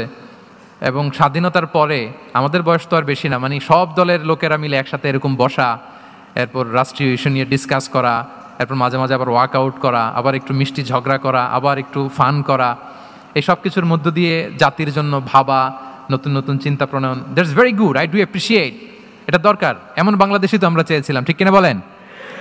এই যে রিফর্ম হচ্ছে, এটা অ্যাপ্রিসিয়েবল। রাসূল সাল্লাল্লাহু আলাইহি ওয়াসাল্লামের কিন্তু এই রিফর্ম সেন্ট্রিক মাইন্ডসেট ছিল। অন্যায় দেখলে, ভুলভাল দেখলে, অসঙ্গতি দেখলে, ইনকনসিস্টেন্সি দেখলে শুধরে দিতেন। শুদ্ধাচার অভিযান চালিয়েছেন মক্কাতেও মদিনাতেও, রিফর্ম করতেন। সব খারাপকে তিনি ভালো দিয়ে পরিবর্তন করে দিতেন। আসুন সিরাতের আয়নায়, থ্রু দ্য লেন্স অফ সিরা আমরা দেখি কিভাবে পরিবর্তন করতেন। রাসূল সাল্লাল্লাহু আলাইহি ওয়াসাল্লামের একটা আদত বা হ্যাবিট ছিল, তিনি কোনো ব্যক্তির বা কোনো স্থানের কোনো বাজে নাম বা খারাপ নাম দেখলে ওটা ভালো নামে চেঞ্জ করে দিতেন। মক্কা থেকে মদিনা হিজরতের আগে মদিনার নাম ছিল ইয়াসরিব। কি ছিল? ইয়াসরিব মানে হচ্ছে প্রতিশোধ বা নিন্দা বা ক্ষোভ বা ভর্ৎসনা, সবগুলোই খুব বাজে মিনিং ডিনোট করে। রাসূল সাল্লাল্লাহু বললেন, আমি যেই শহরে হিজরত করব এই শহরের নাম ক্ষোভ, এই শহরের নাম হিংসা। এটা হইতে পারে? বলেন। রাহমাতাল লিল আলামিন, হ্যাঁ, mercy and peace for the entire universe করে যাকে আল্লাহ পাঠিয়েছেন, উনি যেই শহরে থাকবেন ওই শহরের নাম প্রতিশোধের শহর। এটা হবে? উনি শহরের নাম চেঞ্জ করে দিলেন। উনি শহরের নাম দিলেন মদিনাতুন নবী। কি দিলেন? মদিনাতুন নবী, অথবা তবা তয়্যিবা, চেঞ্জ করে দিলেন, পরিবর্তন করে দিলেন। এক এলাকায় যে বিষ্ণু ইসলাম দেখলেন যে গাছপালা হয় না, উনি বললেন মাসমুহা দিহিল আরদ, এই জায়গার নাম কি? সবাই বলে ইসমুহা গাদেরা। গাদেরা মানে হচ্ছে মাকান লা নাবাতা ফিহি ওয়ালা শাজার, এমন জায়গা যেখানে ঘাস লতাপাতা কিছুই জন্মায় না। রাসূল ইসলাম বললেন, এই জন্যই তো ঘাস জন্মায় না, নাম তো রাখছো খুব বাজে একটা নাম। রাসূল ইসলাম বললেন, আজ থেকে এলাকার নাম গাদেরা নয়, এলাকার নাম আজকে থেকে খাদেরা। কি নাম? খাদেরা মানে কি বলেন? সবুজ, গ্রিন, এভারগ্রিন, সবুজ শ্যামল। এবং রাসূল ইসলাম যখন গ্রিন ল্যান্ড নাম দিয়ে দিলেন, এরপর থেকে সবুজ শ্যামল করে আল্লাহ জায়গাটাকে বরকতময় করে দিলেন। Changing names. এক সুন্দরী নারীকে বললেন মাসমুকি, কি নাম? বলে আসিয়া। আসিয়া মানে অবাধ্য। রাসূল ইসলাম বললেন, তুমি এত সুন্দরী, you are a beautiful lady, আর কি বাজে একটা নাম রেখেছো আসিয়া। তুমি আসিয়া কেন হবে? আজকে থেকে তোমার নাম জামিলা, মানে তুমি সুন্দরী, রূপবতী। সুবহানাল্লাহ, সুন্দর একটা নাম দিয়ে দিলেন। এক সাহাবীর নাম ছিল হাজান। হাজান মানে রাফ এন্ড টাফ, রুক্ষ। রাসূল ইসলাম বললেন, না, হাজান না, তোমার নাম আজকে থেকে সাহাল। কি নাম? সাহাল। সাহাল মানে সহজ। উনি বলেন, যেদিন থেকে সাহাল রাখছি এর আগ পর্যন্ত নাকি ওনার অসুস্থতা, রোগ বালাই একটার পর একটা লেগেই থাকতো। যেদিন থেকে সাহাল, ওই দিন থেকে উনি বলেন যে আল্লাহ তাআলা নবীর এই নাম চেঞ্জ করে দেওয়ার বারাকায় আমার পুরো জীবনের সব কাজকে আল্লাহ তাআলা সহজ করে দিয়েছেন। তাহলে রিফর্ম সেন্ট্রিক মাইন্ডসেট, আমরাও খারাপ কিছু দেখলে ভালো দিয়ে পরিবর্তন করব। কি বলেন? ইনশাআল্লাহ বলেন সবাই। আচ্ছা, এটা তো নাম চেঞ্জ করে দেয়া। এবার সোশ্যাল রিফর্ম তিনি কি কি করেছেন আমরা একটু দেখি। তিনি যখন যুবক, মক্কায় এক ইয়ামানি লোক ব্যবসা করতে এসে তার প্রোডাক্ট বিক্রি করার পরে, আস ইবনে ওয়াইল নামে এক লোকের কাছে বিক্রি করার পরে যখন দাম চাইতে গেল, আস বলে, আরে বেটা আমরা মক্কার সন্তান, আমরা দাম দিব না। তো সে ভাবলো হয়তো আমার সাথে ঠাট্টা করেছে, হজের মৌসুম যাক, বেচাকেনা শেষ করে যাওয়ার পথে দামটা নিয়ে যাব। সে ফেরার দিন আবার গেল যে আমার তো জিনিসের দামটা আপনি দিলেন না। সে বলে, আমরা এই ভূখণ্ডের মালিক, আমরা দাম দেই না, এটা তো বড় জুলুম। সে কান্নাকাটি শুরু করলো।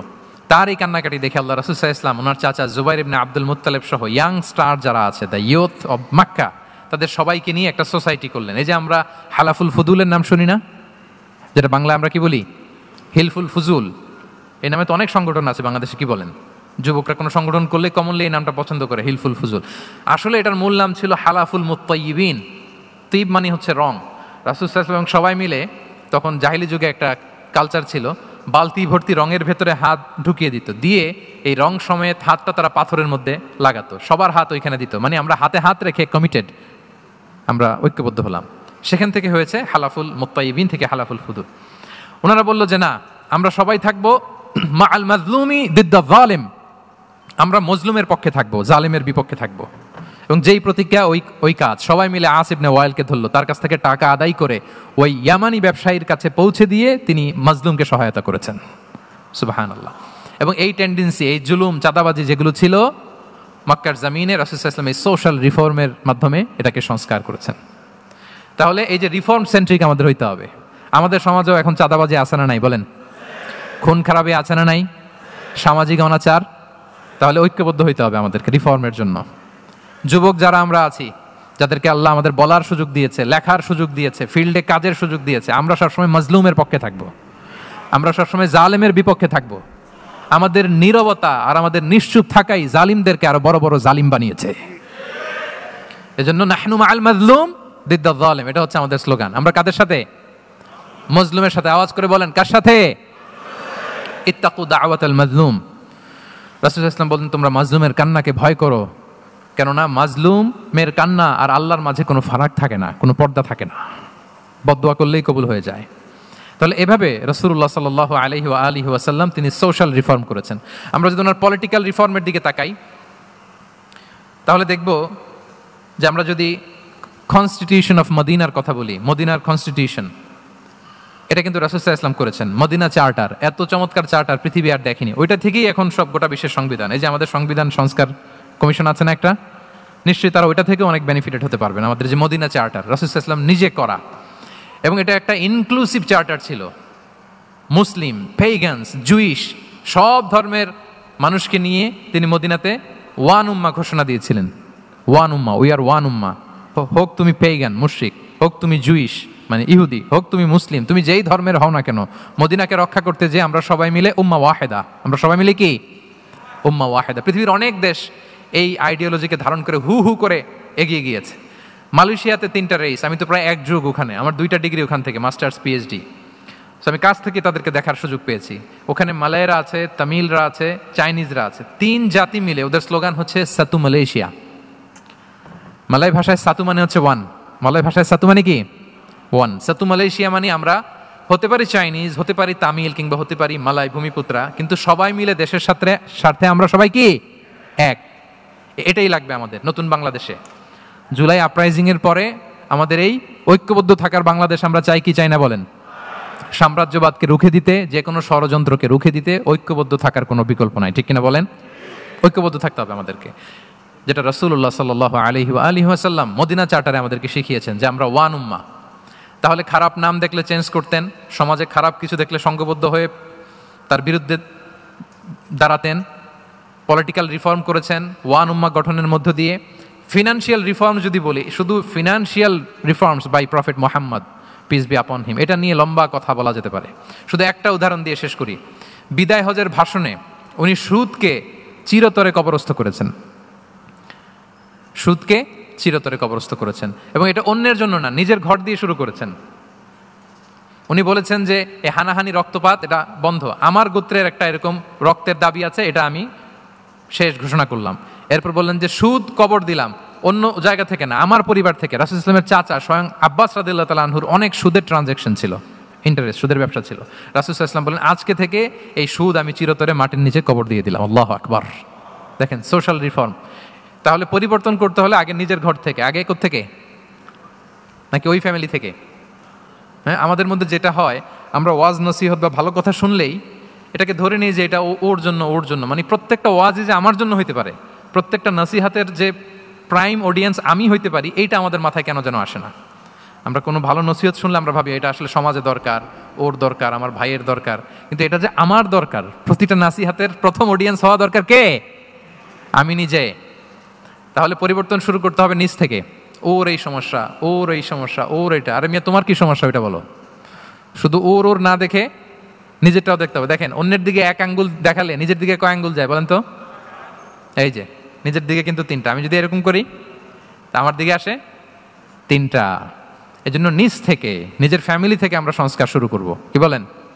ওমরে ফারুক রাদিয়াল্লাহু তাআলা আনহু যখন ফ্যামিলি মিটিংয়ে বসতেন, উনি ওনার সন্তানদেরকে বলতেন, শোনো, তোমরা খলিফাতুল মুসলিমিন, আমিরুল মুমিনিনের সন্তান, তোমাদের কোনো বাজে কাজ যদি সমাজে আসে, তোমাদের কোনো অন্যায় যদি আমার কানে আসে, অন্যের জন্য যা শাস্তি তোমাদের জন্য হবে ডবল শাস্তি। ওমরে ফারুক সন্তানদেরকে বলতেন, তোমরা যদি কোনো ভুল করো, একটা যদি হদ কায়েম করা লাগে এমন অন্যায় যদি করো, একটা হচ্ছে আল্লাহর দেয়া হদ, আর একটা হবে আমি উমরের দেয়া হদ। কারণ আমার মতো খলিফাতুল মুসলিমিনের সন্তান হয়ে পাপ তুমি কেন করলে? দেখেন অন্যের বাচ্চা কি করছে, অন্যের, আমাদের তো ওই মেয়েটার সমস্যা, ওনার ছেলের সমস্যা, এগুলো আমার ছেলের যে কি অবস্থা, আমার পরিবারের যে কি হালাত, আমার স্ত্রীর যে কি দশা, ওইটা নিয়ে আমরা ভ্রুক্ষেপ করি না বা চিন্তা করি না। তাহলে সম্মানিত সুধীমণ্ডলী, আমরা পরিবর্তন শুরু করবো কোত্থেকে? অন্যের বাড়িঘর থেকে নাকি? হ্যাঁ, কোত্থেকে? নিজ থেকে। আল্লাহ তাআলা আমাদেরকে তৌফিক দান করুক। তাহলে কয়টা গেল? 4টা। এখন আপনারা তো ক্লান্ত হয়ে গেছেন মনে হচ্ছে, সময় অনেক হয়ে গেছে। আরো কয়েকটা পয়েন্ট বলা যাবে নাকি? হ্যাঁ, মোট কয়টা ছিল পয়েন্ট? সবগুলো শুনবেন? আচ্ছা, 5 নম্বরে হচ্ছে ওপেন মাইন্ডেড। আমার প্রিয় নবী বলেন ওপেন মাইন্ডেড ছিলেন না ন্যারো মাইন্ডেড? সবাই বলবেন, গ্যালারির সবাই আওয়াজ করে, তিনি ওপেন মাইন্ডেড না ন্যারো মাইন্ডেড ছিলেন? রাসূলুল্লাহ সাল্লাল্লাহু আলাইহি ওয়া আলিহি ওয়াসাল্লাম ওপেন মাইন্ডেড ছিলেন। যে কেউ ওনাকে অ্যাপ্রোচ করতেন পারতেন easily, he was very approachable. ছোট বড় আবাল বৃদ্ধ বনিতা ওনার সাথে কথা বলতে স্বাচ্ছন্দ্য বোধ করতো, ভয় পেত না। এজন্য সিরাতের পরতে পরতে দেখবেন এক শিশু এসে প্রশ্ন করে, নারী এসে প্রশ্ন করে, বৃদ্ধ এসে প্রশ্ন করে, বন্ধু এসে প্রশ্ন করে, শত্রু এসে কনভারসেশন করে, সবাই এসে ওনার সাথে কথা বলতে পারতো। সুবহানাল্লাহ। এবং এগুলো উনি অ্যাকোমোডেট করতে পারতেন। কি করতে পারতেন? অ্যাকোমোডেট করতেন। ছোট্ট একটা উদাহরণ দেই, আসির আল হালাবিয়া থেকে নেয়া একটা বিখ্যাত সিরাতের গ্রন্থ। বদরের যুদ্ধে রাসূল সাল্লাল্লাহু আলাইহি ওয়াসাল্লাম বদরের মাঠে সেনা ক্যাম্প স্থাপন করলেন। কি ক্যাম্প? সেনা ক্যাম্প স্থাপন করলেন। আল হুবাব ইবনুল মুনজির রাদিয়াল্লাহু তাআলা আনহু এক সাহাবী, উনি বললেন, ইয়া রাসূলুল্লাহ, এই যে সেনা শিবির যে এখানে স্থাপন করলেন, এটা কি আপনার নিজের ইচ্ছায় না আল্লাহর আদেশে? দেখেন, সেনাপতিরে কোনো সাধারণ সৈনিক এই প্রশ্ন করতে পারে? করলে চাকরি থাকবে? কিন্তু রাসূল সাল্লাল্লাহু আলাইহি ওয়াসাল্লামের কাছে সাহস নিয়ে আল হুবাব ইবনুল মুনজির বলে, ইয়া রাসূলুল্লাহ, এই যে সেনা শিবির স্থাপন করলেন, এটা কি আপনার ইচ্ছায় নাকি এটা ওয়াহি? রাসূল সাল্লাল্লাহু আলাইহি ওয়াসাল্লাম বললেন, না, এটা ওয়াহি না, এটা ওয়াহি না, বাল হুয়া রায়ু ওয়াল হারবু ওয়াল মাকিদা, না, এটা যুদ্ধের কৌশল হিসেবে আমি করেছি। আল হুবাব ইবনুল মুনজির বললেন, ইয়া রাসূলুল্লাহ, তাহলে সঠিক জায়গায় সেনা ক্যাম্প স্থাপন হয় নাই। রাসূলের দিকে তাকিয়ে বলতেছেন যে আপনি যেখানে করছেন ওখানে ঠিক হয় না ইয়া রাসূলুল্লাহ, আপনি অভয় দিলে আমি বলতে পারি কোথায় ঠিক হবে। রাসূল সাল্লাল্লাহু আলাইহি ওয়াসাল্লাম বললেন, তাই? আমি যেটা করছি এটা ঠিক হয় নাই, তাহলে কোনটা ঠিক বলো? উনি বললেন, ওই যে বদরে একটা কুয়া আছে যেখানে পানির ব্যবস্থা আছে, ওইটার সামনে ব্যারিকেড দিয়ে আমাদের শিবির করতে হবে, তাহলে আমরা বদরের কুয়া থেকে পানি খাইতে পারবো, সারাদিন পানি খাবো, আর কাফিররা যুদ্ধে তো মারা যাবে, পানির অভাবে মারা যাবে। সুবহানাল্লাহ পড়বেন না? রাসূল সাল্লাল্লাহু আলাইহি ওয়াসাল্লাম বললেন, আরে তাই তো, তুমি তো ঠিকই বলেছো, এভাবে তো আমি ভেবে দেখিনি। আবার তিনি অ্যানাউন্স করে দিলেন যে সেনা শিবির এখানে যেই তাঁবু টাঙানো হয়েছে এখান থেকে মুভ করে আল হুবাব যেখানে ইন্ডিকেট করেছে ঠিক ওই জায়গায় যে শিবির স্থাপন করো।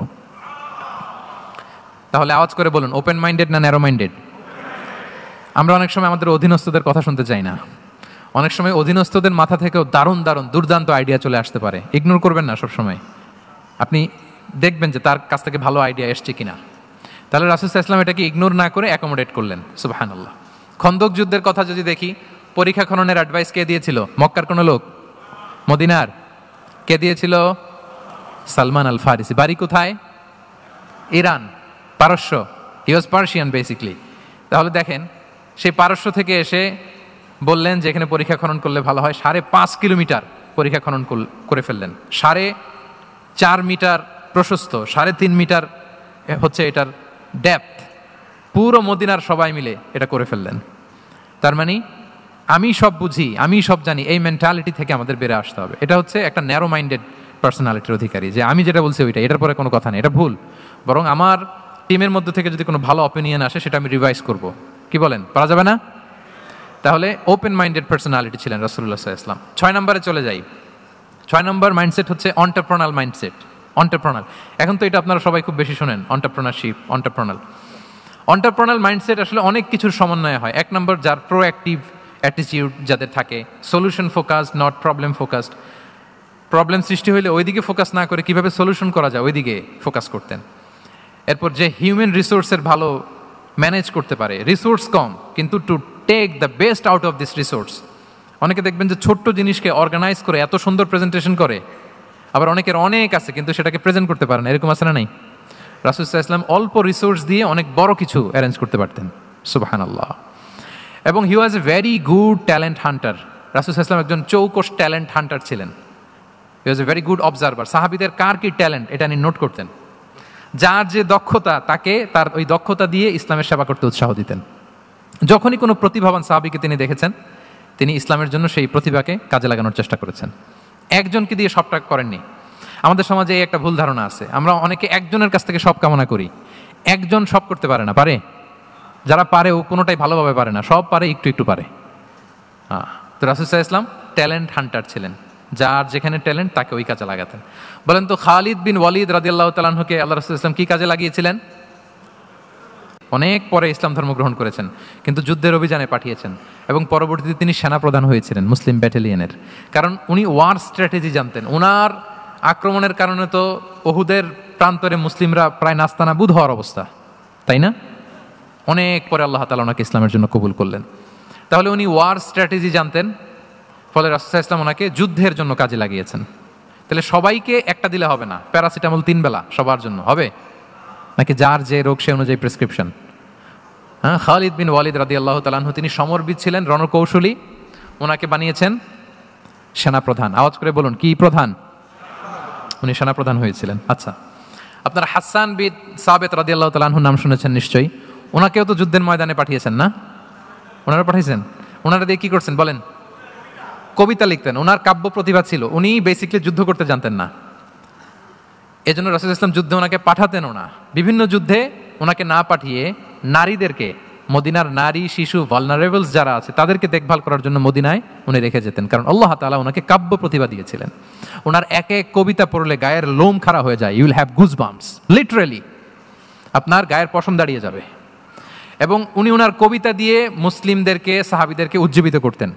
মসজিদে নববীতে আল্লাহ রাসূল সাল্লাল্লাহু আলাইহি ওয়াসাল্লাম ওনার মিম্বারের পাশে শুধু হাসান বিন সাবিত রাদিয়াল্লাহু তাআলা আনহুর জন্য আলাদা একটা মিম্বার বানিয়েছিলেন, যে হাসান তুমি ওখানে উঠে কবিতা লিখে আমার সাহাবাদেরকে উজ্জীবিত করবে জিহাদের জন্য। আল্লাহু আকবার। তাহলে একজনকে সেনাপ্রধান, আরেকজনকে জাতীয় কবি, আরেকজনকে হাসান বিন সাবিত রাদিয়াল্লাহু তাআলা আনহুকে কি বানালেন? জাতীয় কবি বানালেন। আচ্ছা, হুযাইফা ইবনুল ইয়ামান রাদিয়াল্লাহু তাআলা আনহু, ওনার ছিল ডিটেকটিভ মাইন্ড, এজন্য ওনাকে রাসূল সাল্লাল্লাহু আলাইহি ওয়াসাল্লাম মদিনার গোয়েন্দা বিভাগের প্রধান বানিয়েছেন, হেড অফ ডিটেকটিভ ডিভিশন। হুযাইফা ইবনুল ইয়ামান ছিলেন মদিনার কি? হেড অফ ইন্টেলিজেন্স, গোয়েন্দা বিভাগের প্রধান। মুআয ইবনে জাবাল রাদিয়াল্লাহু তাআলা আনহু প্রশাসনিক কাজ খুব ভালো বুঝতেন। মদিনার সবচাইতে বড় সিনিয়র আমলা ছিলেন মদিনা রাষ্ট্রের। মদিনা রাষ্ট্রের সবচাইতে সিনিয়র আমলা মুআয ইবনে জাবাল রাদিয়াল্লাহু তাআলা আনহুকে রাসূল সাল্লাল্লাহু আলাইহি ওয়াসাল্লাম কবিতা লেখার দায়িত্বও দেন নাই, গোয়েন্দাগিরি করতে দেন নাই, ওনাকে ইয়ামানের গভর্নর করে পাঠিয়েছেন। সুবহানাল্লাহ বিহামদি। তাহলে যার যে যোগ্যতা তাকে সেই জায়গায় কাজে লাগানো, এটাকে বলে এন্টারপ্রেনাল মাইন্ডসেট। এটা কি বলে? এন্টারপ্রেনাল মাইন্ডসেট। আল্লাহ হাবিব সাল্লাল্লাহু আলাইহি ওয়াসাল্লামের এই মাইন্ডসেট ছিল। 7 নম্বরে হচ্ছে কনসিডারেট। 7 নম্বরে কি? কনসিডারেট। আমি খুব দ্রুত শেষ করে যাবো ইনশাআল্লাহ। আপনার বোরিং হচ্ছেন না তো? ক্লান্ত হচ্ছেন কারা কারা দেখে হাত তোলেন। আচ্ছা, তাহলে একটা তাকবীর পড়ুন আওয়াজ করে, আল্লাহু আকবার। আর জোরে পড়ুন, আল্লাহু আকবার, আল্লাহু আকবার। মাশাআল্লাহ, এই তো ক্লান্তি টানতে চলে গেছে না? এবার ঘুমটুম ঝিমুনি যেটা আসছে চলে গেছে, আলহামদুলিল্লাহ। 7 নম্বর মাইন্ডসেট হচ্ছে কনসিডারেট মাইন্ডসেট। কনসিডারেট মানে হচ্ছে সুবিবেচক, যার বিবেচনা আছে, অথবা যে অন্যের প্রতি সহানুভূতিশীল, উচ্চ বিবেকবোধ সম্পন্ন ব্যক্তিত্ব। রাসূল সাল্লাল্লাহু আলাইহি ওয়াসাল্লাম he was the man of 6 senses. ওনার 6টা সেন্স কাজ করতে একসাথে। কয়টা? আমাদের করে কয়টা? সহানুভূতিশীল ছিলেন তিনি, অন্যের যাতে কোনো সমস্যা না হয় এটা খেয়াল করতেন। মুআয ইবনে জাবাল রাদিয়াল্লাহু তাআলা আনহুকে মদিনার পাশেই এক মসজিদের ইমাম করে পাঠালেন। উনি ইমামতির দায়িত্ব পেয়ে একবার মাগরিবের নামাজে সূরা বাকারা তেলাওয়াত শুরু করলেন। কোরআনের সবচাইতে ছোট সূরা, তাই না? সূরাতুল বাকারা, হ্যাঁ, সবচেয়ে ছোট সূরা। তো তো ওনার হয়তো তেলাওয়াত করতে করতে একটা ইমোশন চলে আসছে, উনি তো সুরের ঝংকার দিয়ে তেলাওয়াত করতেছেন। এখন পিছনে যারা মুসল্লি ছিল এরা ছিল সব কৃষিজীবী সাহাবী। এরা কি ছিল? সারাদিন ওট দিয়ে খেজুর গাছে পানি দিয়ে যান যায় কোনো রকম ফরজ পেরে যায় ঘুমাইতে হবে। এই সাহাবীরা যখন পিছনে দাঁড়াইছে আর উনি ধরছে কোন সূরা? আওয়াজ করে বলুন না একটু, সূরাতুল বাকারা। এখন ওনারা তো আর থাকতে পারে না, ওনার সাথে থাকতে না পারে এক সাহাবী নামাজ রেখে দিয়ে ডাইরেক্ট রাসূল সাল্লাল্লাহু আলাইহি ওয়াসাল্লামের কাছে, কারণ বড় হুজুর তো আছে মদিনায়, যে বিচার দিছে ইয়া রাসূলুল্লাহ দেখেন এমন একজনকে ইমাম করে অ্যাসাইন করেছেন, উনি মাগরিবের সালাতে সূরা বাকারা পড়ে, আর আমরা হচ্ছি কৃষিজীবী শ্রমজীবী সাহাবী, আমাদের তো এত বড় কেরাতের সাথে জয়েন করা সম্ভব না। রাসূল সাল্লাল্লাহু আলাইহি ওয়াসাল্লাম রেগে গেলেন, চেহারাটা আগুনের গোলার মতো লাল হয়ে গেল। মুআয ইবনে জাবাল রাদিয়াল্লাহু তাআলা আনহুকে ডেকে পাঠালেন, ডেকে বললেন আফাত্তানুন আনতা ইয়া মুআয,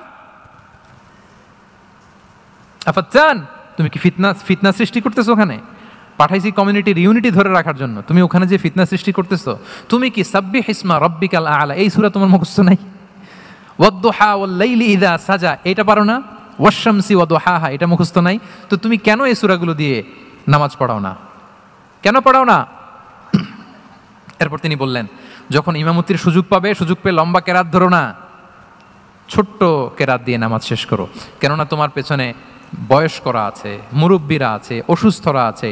জাল হাজা তার একটা জরুরি কাজ পড়ছিল, যাচ্ছিল, হঠাৎ মাগরিবের আজান, ভাবলো রাস্তার পাশে যেহেতু আজান দিছে নামাজটা পড়ে নেই, নামাজে ঢুইকা দেখছে আপনি সূরা বাকারা ধরছেন, তো বেচারা কি কাজ করবে না কি করবে? আর তার তো নিয়ত ছিল ফরজ নামাজটা পড়ি যে বাস ধরবো, এখন আপনি ধরছেন কোন সূরা? বাকারা। দেখেন রাসূল সাল্লাল্লাহু আলাইহি ওয়াসাল্লাম বললেন, যখন ইমামতির চান্স পাবে ছোট সূরা পড়বে, আর যখন তুমি একা পড়বে ফালিয়ুতাওবিল মাশা, যত লম্বা করতে মনে চায় করো, রুকু করো লম্বা, সেজদা করো লম্বা, কেরাত করো লম্বা। রাসূল সাল্লাল্লাহু আলাইহি ওয়াসাল্লাম তো রাতে আধা ঘন্টা 40 মিনিট প্রথম রাকাতে কেরাত পড়তেন, এরপরে আবার 40 মিনিট রুকুতে থাকতেন, রুকু থেকে দাঁড়ায় আবার 40 মিনিট, আবার সেজদায় যেয়ে 40 মিনিট, এরপরে সেজদা থেকে 2 সেজদার মাঝখানে আবার 40 মিনিট, 2 রাকাত দিয়ে এরকম রাতও শেষ করে দিয়েছেন। তো আপনার লম্বা যদি পড়তে মনে চায়, আপনি তো আপনার ব্যক্তিগত নফল সালাতে এভাবে লম্বা করবেন, কিন্তু আমাদের হয়ে গেছে উল্টা, একাকী নামাজ কোনো রকম রুকু সেজদা এরকম হয়ে গেছে না অনেকটা। কিন্তু ইমামতির সুযোগ পেলে মাশাআল্লাহ, আল্লাহু আকবার, এইবার শুরু হয়েছে শেখ সুদাইসির কণ্ঠে এই লম্বা করে। এখন পেছনে মুসল্লিদের কি দশা ওইটা আর আমরা খেয়াল করি না। আমাদেরকে অন্যের প্রতি সহানুভূতিশীল হতে শিখিয়েছে ইসলাম, কনসিডারেট হতে শিখিয়েছে, সুবিবেচক হতে শিখিয়েছে, যেটা রাসূল সাল্লাল্লাহু আলাইহি ওয়াসাল্লাম করেছেন। এবং রাসূল সাল্লাল্লাহু আলাইহি ওয়াসাল্লাম কোনো কাজে কাউকে পাঠালে ওনার বিখ্যাত সে বাণীটা বলে দিতেন যে ইয়াসসিরু ওয়ালা তুআসসিরু বাশশিরু ওয়ালা তুনাফিরু, সহজ করে উপস্থাপন করো, কঠিন করো না, সুসংবাদ দিও, মানুষকে দিন থেকে ভাগিও না। আমরা মানুষকে ভয় দেখাই, আমরা এত কঠিন করে ইসলামকে উপস্থাপন করি, মানুষ বলে আগে যেটা করতাম ওইটাই ভালো। তো আমরা যেন দিনকে কঠিন না করি, আমাদের কোনো অ্যাটিটিউডের কারণে যেন মানুষ ইসলাম থেকে ভেগে না যায়। আরেকটা উদাহরণ দেখুন, একবার মাগরিবের কিংবা এশার নামাজে রাসূল সাল্লাল্লাহু আলাইহি ওয়াসাল্লাম লম্বা সেজদা দিলেন, এত লম্বা সেজদা তিনি কখনো দেন না। নামাজ শেষে সাহাবারা জিজ্ঞেস করলেন, ইয়া রাসূলুল্লাহ, আপনি কি নামাজের মাঝখানে অসুস্থ হয়ে গেলেন নাকি, অথবা কোরআনের আয়াত নাজিল হলো নাকি, ওহী নাজিল হলো নাকি? রাসূল সাল্লাল্লাহু আলাইহি ওয়াসাল্লাম বললেন, কুল্লু যালিকা লাম ইয়াকুন ওয়ালাকিন্নাবনি ইরতাহালানি ওয়া কারিহতু আন উআজ্জিলাহু হাত্তা ইয়াকদিয়া হাজাতাহ। বললেন না, অসুস্থ হই নাই, ওহীও নাজিল হয় নাই, আমি যখন সেজদায় গিয়েছি আমার 2 ছোট নাতি হাসান হোসেন আমার কাঁধের উপরে চেপে বসেছে, যতক্ষণ না ওরা খেলা শেষ না করে নিচে নেমেছে আমি সেজদায় লুটিয়েছিলাম, নেমেছে এরপরে মাথা উঠিয়েছি। আমার মাথা উঠানোর কারণে ওদের খেলার একটু ডিস্টার্ব হবে, এজন্য আমি আর সেজদা থেকে মাথা উঠাই নাই। সুবহানাল্লাহ পড়বেন না? দেখেন, নাতির খেলার যেন ডিস্টার্ব না হয়। পেছনের মহিলা সারির এক বোনের নামাজের সমস্যা হচ্ছে, এগুলো উনি খেয়াল করতেন, ছোট্ট ছোট্ট বিষয়গুলো উনি খেয়াল করতেন। এটাকে বলে কনসিডারেট মাইন্ডসেট। কি বলে? তাহলে আমরা অন্যের প্রতি যেন সহানুভূতিশীল হই, নাকি শুধু নিজেরটাই দেখবো? অন্যেরটা দেখার দরকার আছে না নাই বলেন? আচ্ছা, 8 নাম্বার হচ্ছে ট্রান্সপারেন্সি। খাবো না। ট্রান্সপারেন্সি মানে হচ্ছে স্বচ্ছতা। ওনার জীবনের চাইতে, ওনার বায়োগ্রাফির চাইতে স্বচ্ছ বায়োগ্রাফি আপনি পাবেন না। No public and private dividation, and in the long history of time no one's life has been recorded more transparently than the life of Prophet Muhammad sallallahu alaihi wasallam. রাসূল সাল্লাল্লাহু আলাইহি ওয়াসাল্লামের চেয়ে বেশি পৃথিবীতে এমন সেকেন্ড কোনো পার্সন আপনি দেখাতে পারবেন না যার জীবনের সবকিছু রেকর্ডেড, সবকিছু রেকর্ডেড। এরকম আছে? ঘরে কি করেছেন, বাইরে কি করেছেন, স্ত্রীর সাথে কি করেছেন, বন্ধুর সাথে কি করেছেন, সাহাবাদের সাথে কি করেছেন, শত্রুর সাথে কি করেছেন, অল আর রেকর্ডেড, সব, এন্ড ক্রিস্টাল ক্লিয়ার, একেবারে স্বচ্ছ পানির মতো, স্ফটিক কাচের মতো ক্লিয়ার, ট্রান্সপারেন্ট। ওনার সব কাজে উনি স্বচ্ছতা বজায় রাখতে চাইতেন। কতটা স্বচ্ছ ছিলেন একটা মজার ঘটনা শোনায় আপনাদেরকে, সহিহ বুখারীতে এসছে। রমাদানের শেষ 10 দিন, দ্য লাস্ট 10 days অফ রমাদানে তিনি এতেকাফ করতেন। তো এতেকাফ অবস্থায় স্ত্রীরা এসে রাতে দেখা করে যেত, জরুরি কথা আলাপ থাকলে সেরে যেত। একবার রাতে সফিয়া বিনতে হুয়াই ইবনে আখতাব রাদিয়াল্লাহু তাআলা আনহা আসলেন, ওনার স্ত্রী। কথা হলো এবার ওনাকে একটু এগিয়ে দিবেন, মসজিদ থেকে রাসূলুল্লাহ সাল্লাল্লাহু আলাইহি ওয়াসাল্লাম বারান্দার দিকে পাশ দিয়ে আসলেন এগিয়ে দেওয়ার জন্য। ইন দ্য মিন টাইম, ভাই ভিডিও করবেন না, mobile should be in pocket. জি, বারবার বলবো না, পকেটে রাখবেন, অন্যদের ডিস্টার্ব হচ্ছে আমি দেখতেছি। হঠাৎ দুইজন আনসারি সাহাবী পাশ দিয়ে হেঁটে যাচ্ছেন, রাসূলুল্লাহ সাল্লাল্লাহু আলাইহি ওয়াসাল্লাম আম্মাজানকে বিদায় দিবেন এখানে। হঠাৎ করে তিনি আওয়াজ করে বললেন, আলা রিসলিকুমা, এই দাঁড়াও। ওই সাহাবী দুইজন রাসূল সাল্লাল্লাহু আলাইহি ওয়াসাল্লামের সাথে কে ওটা টের পায় নাই, বুঝতে পারে নাই। বোরকায় আবৃত কোনো এক নারী দেখে রাসূল আর ওই নারীকে দেখে তারা আরো দ্রুত গতিতে হাঁটতে শুরু করে দিচ্ছে, আমরা চলে যাই এখান থেকে। দেখেন রাসূল সাল্লাল্লাহু আলাইহি ওয়াসাল্লাম নিজের অবস্থানকে ট্রান্সপারেন্ট করার জন্য বললেন, আলা রিসলিকুমা, দাঁড়াও। দাঁড়ালেন। তখন রাসূল সাল্লাল্লাহু আলাইহি ওয়াসাল্লাম বললেন যে, ইন্নাহা উম্মুকুম সফিয়া, আমার পাশে যাকে দেখতে পাচ্ছ বলে দেয়া ভালো যে সে কিন্তু অন্য কোনো নারী নয়, সে তোমাদের মা উম্মুল মুমিনিন সফিয়া। সাহাবারা বলে, সুবহানাল্লাহ ইয়া রাসূলুল্লাহ, ইয়া রাসূলুল্লাহ এ কেমন কথা, আপনি কেন আমাদের কাছে জবাবদিহি করতে যাচ্ছেন বা ক্লারিফাই করছেন?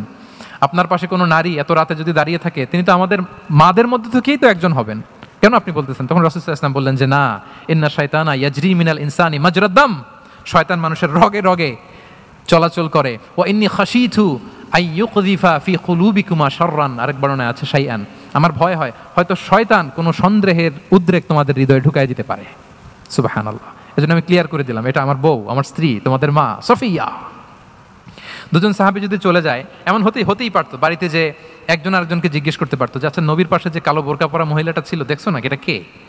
তখন একজন হয়তো বলতো, কে আর হবে, আমাদের মাই তো হবে, কোনো এক মা। আরেকজন বলবে, আমাদের উম্মুল মুমিনের কেউ ছিল নাকি অন্য কেউ? এরকম একটা হুট করে সন্দেহের উদ্রেক মাথায় আসতে পারে না যে ওনার স্ত্রী ছিল না অন্য কেউ ছিল? আসতে পারে কি পারে না বলেন? ওই সন্দেহের অবকাশটুকু রাসূল সাল্লাল্লাহু আলাইহি ওয়াসাল্লাম রাখেন নাই। উনি বলে দিলেন যে, এটা তোমাদের মা, এটা সফিয়া। এই সন্দেহের অবকাশের কোনো সুযোগ নাই। তাহলে রাসূল সাল্লাল্লাহু আলাইহি ওয়াসাল্লামের পুরো লাইফ ছিল ট্রান্সপারেন্ট, একেবারে স্বচ্ছ। আমি অনেক পয়েন্টস নিয়ে এসেছি, এটা 2-3 ঘন্টার আলোচনায় চলে যাবে। আমি প্রত্যেকটা পয়েন্টে একটা বা দুইটা ঘটনা দিয়ে শেষ করতেছি। তাহলে রাসূল সাল্লাল্লাহু আলাইহি ওয়াসাল্লামের লাইফ তিনি কত স্বচ্ছতার সাথে কাটিয়েছেন, এটা ক্লিয়ার না আমাদের সাথে? Transparent mindset. 9 নাম্বার হচ্ছে অ্যাপ্রিসিয়েটিভ। 9 নাম্বার কি?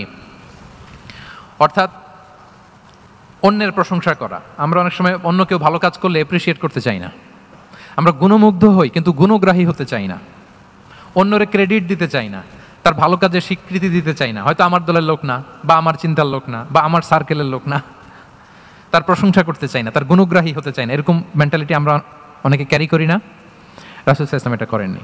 ভালো কিছু দেখলে মুসলিম হোক অমুসলিম হোক অ্যাপ্রিসিয়েট করতেন। Basically he develop the culture of appreciation. এটা আমাদের করতে হবে। আপনার ছেলে ভালো কিছু করেছে, অ্যাপ্রিসিয়েট করেন, ও কনফিডেন্স ফিরে পাবে। আপনার স্ত্রী ভালো রান্না করেছে, অ্যাপ্রিসিয়েট করেন, সে আনন্দিত হবে। আপনার বন্ধু ভালো কিছু একটা করেছে, তাকে ইন্সপায়ার করেন, অ্যাপ্রিসিয়েট করেন। রাসূল সাল্লাল্লাহু আলাইহি ওয়াসাল্লাম একবার এক বৈঠকে 8 জন সাহাবীকে 8টা কমপ্লিমেন্ট দিয়েছেন, 8টা অ্যাপ্রিসিয়েশন দিয়েছেন। তিনি বলেছেন, আরহামু উম্মতি বি উম্মতি আবু বকর। দেখেন 8 জন সাহাবীর 8টা গুণের বর্ণনা দিচ্ছেন। তিনি বললেন, আমার উম্মতের মধ্যে সবচাইতে রহম দিলের সাহাবী হচ্ছে কে? সবাই বলুন তো কে? আবু বকর রাদিয়াল্লাহু তাআলা। এত রহম দিলের ছিলেন, উনি যখন আল্লাহ রাসূল সাল্লাল্লাহু আলাইহি ওয়াসাল্লামের ইন্তেকালের পরে মসজিদে নববীতে যখন নামাজে দাঁড়াতেন, কান্নার চোটে উনি কেরাতই পড়তে পারতেন না। কমপ্লেন করতো সাহাবারা যে, আমরা তো কেরাত বুঝি না, একটু স্পষ্ট করে পড়েন, কান্না একটু থামান। কেন কাঁদতেন? কারণ উনি যখন নামাজে দাঁড়াতেন ওনার ফিলিংসটা হতো এরকম যে, কাইফা আকুমু মাকামা রাসূলিল্লাহ, আমি রাসূলের জায়গায় কিভাবে দাঁড়াই? এখানে তো আমার রাসূল দাঁড়িয়ে ইমামতি করেছেন, আমি নবীর জায়গায় দাঁড়িয়ে কিভাবে নামাজটা পড়াই? এই অনুভব থেকে উনি যে কাঁদতে শুরু করতেন, এই কান্নার ধাক্কায় উনি আর তেলাওয়াতই আগাতে পারতেন না। আরহামু উম্মতি বি উম্মতি আবু বকর। আমার উম্মতের মধ্যে সবচাইতে রহম দিলের হচ্ছেন আবু বকর। ও আসাদ্দুহুম ফি আমরিল্লাহি ওমর। দেখেন প্রশংসা করতেছেন। আর আমার উম্মতের মধ্যে আল্লাহর দ্বীন বাস্তবায়নে সবচাইতে কঠোর হচ্ছে ওমর। মুনাফিকরা ওনাকে জমের মতো ভয় পেত, ইভেন শয়তান ভয় পেত। রাসূল সাল্লাল্লাহু আলাইহি ওয়াসাল্লাম বলেন, ওমর তুমি যদি এই রাস্তা দিয়ে হাঁটো, শয়তান যদি দেখতে পায়, শয়তান এই রাস্তা রেখে দিয়ে অন্য কোনো রাস্তা থাকলে ওইটা দিয়ে হাঁটে। সুবহানাল্লাহি বিহামদিহি। আমাদের অনেক সময় এমন হয় না যে আমাদের বাচ্চারা ছেলেমেয়েরা খেতে চায় না, আমাদের নাতি নাতনিরা খেতে চায় না, মায়েরা খাবার নিয়ে পেছনে পেছনে ঘুরে, আর তখন ভয় দেখায়, এই রাত্রিবেলা তাড়াতাড়ি খাও, ওই যে বাঘ আসবে বাঘ, বিড়াল আসবে বিড়াল, তাড়াতাড়ি না খেলে কিন্তু ভূত আসবে ভূত, এরকম বলেন আপনারা? বলেন না? এ দায়িত্ব তো আপনাদের কাঁধে থাকে না, তো ওই যে আমাদের বোনরা বলতে পারবে, বোনরা খাবার নিয়ে ঠিকই রাত্রিবেলায় বাচ্চাদের পেছনে পেছনে এরকম দৌড়াতে হয়। তো কি বলতে হয় যে এই ভূত আসলো ভূত, ওই যে বিড়াল আসলো বিড়াল, কুকুর আসলো, এইগুলো বললে বাচ্চারা আবার ভয় পায়, তাড়াতাড়ি করে খায়। তো মদিনাতেও মদিনার বাচ্চারা খেতে চাইতো না। তো খেতে না চাইলে মায়েরা ভূত আসতেছে ভাল্লুক আসতেছে এগুলো না বলে বলতো হা হুয়া ইয়াতি উমর, ইয়াতি উমর, তাড়াতাড়ি খাও তাড়াতাড়ি খাও, ওই যে ওমর আসতেছে ওমর। সুবহানাল্লাহি বিহামদি ওয়া আশাদ্দুহুম ফি আমরিল্লাহি উমর। আল্লাহর দ্বীন বাস্তবায়নে সবচেয়ে কঠোর ছিলেন ওমর রাদিয়াল্লাহু তাআলা আনহু। ওয়া আসদাকুহুম হায়াআন উসমান, সবচেয়ে লাজুক সাহাবী ছিলেন উসমান রাদিয়াল্লাহু তাআলা আনহু। শুধু অর্থ বলে যাই। ওয়া আকরাউহুম লিকিতাবিল্লাহি উবাই ইবনে কাব, সবচেয়ে কোরআনের ভালো কেরাত পড়তে পারতেন উবাই ইবনে কাব। আফরাদুহুম যায়েদ ইবনে সাবিত, উত্তরাধিকার বন্টনের নীতিমালা ফারায়েজের জ্ঞান ছিল যায়েদ ইবনে সাবিত রাদিয়াল্লাহু তাআলা আনহু।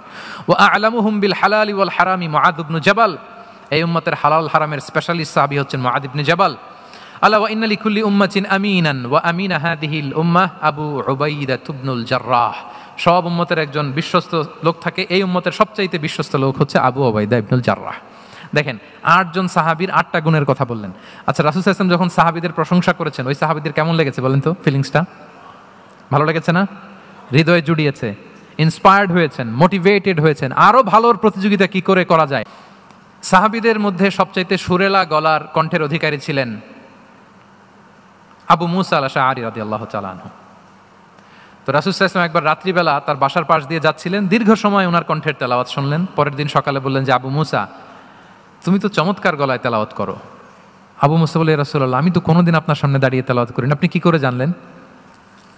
রাসূল সাল্লাল্লাহু আলাইহি ওয়াসাল্লাম বললেন, গত রাতে তুমি যখন তেলাওয়াত করছিলে আমি তোমার ঘরের পাশ দিয়ে যাচ্ছিলাম, আমি মনোযোগ দিয়ে শুনেছি। আবু মুসা বলে, ইয়া রাসূলুল্লাহ, আপনি আমার তেলাওয়াত শুনতেছেন, ওইটা জানলে তো আমি ফজর পর্যন্ত তেলাওয়াত চালিয়ে যেতাম, হাত্তাল ফাজার, আমি তেলাওয়াত চালিয়ে যেতাম ইয়া রাসূলুল্লাহ। আল্লাহ রাসূল সাল্লাল্লাহু আলাইহি ওয়াসাল্লাম তখন বললেন, লাকাদ উতিতা মিজমারান মিন মাজামিরি আলি দাউদ, হে আবু মুসা, দাউদ আলাইহিস সালামের গলায় আল্লাহ তাআলা যেমনি সুরের ঝংকার দিয়েছেন, এই উম্মতের মধ্যে তোমার গলায় আল্লাহ সেই সুরের লহরী ঢেলে দিয়েছে। বলেন এই অ্যাপ্রিসিয়েশন যখন রাসূলের মুখ থেকে পাইলো কেমন লাগবে ওনার? বলেন। এখানে ধরেন আপনি কেউ হাফেজে কোরআন, শেখ সুদাইস যদি বলে যে মাশাআল্লাহ মাশাআল্লাহ আনতা কারিউল কুররা, আপনাকে যদি এটা বলে কেমন লাগবে আপনার? হ্যাঁ, সারা দুনিয়া তো এটা বলে বেড়াবেন যে শেখ সুদাইস আমার রেসিটেশনের প্রশংসা করেছে, খাবার ইমাম আমার প্রশংসা অ্যাপ্রিসিয়েট করেছে। আর স্বয়ং রাসূলুল্লাহ সাল্লাল্লাহু আলাইহি ওয়াসাল্লাম যখন বলে তোমার গলায় আল্লাহ সুরের ঝংকার ঢেলে দিয়েছে, তখন ওনার কেমন লেগেছে? এজন্য আপনার ছেলে মেয়ে স্ত্রী বন্ধু আপনার সার্কেলের কেউ কোনো ভালো কাজ করলে কৃপণতা করবেন না, অ্যাপ্রিসিয়েট করুন। রাসূল সাল্লাল্লাহু আলাইহি ওয়াসাল্লাম অ্যাপ্রিসিয়েশন আমাদেরকে শিখিয়েছেন।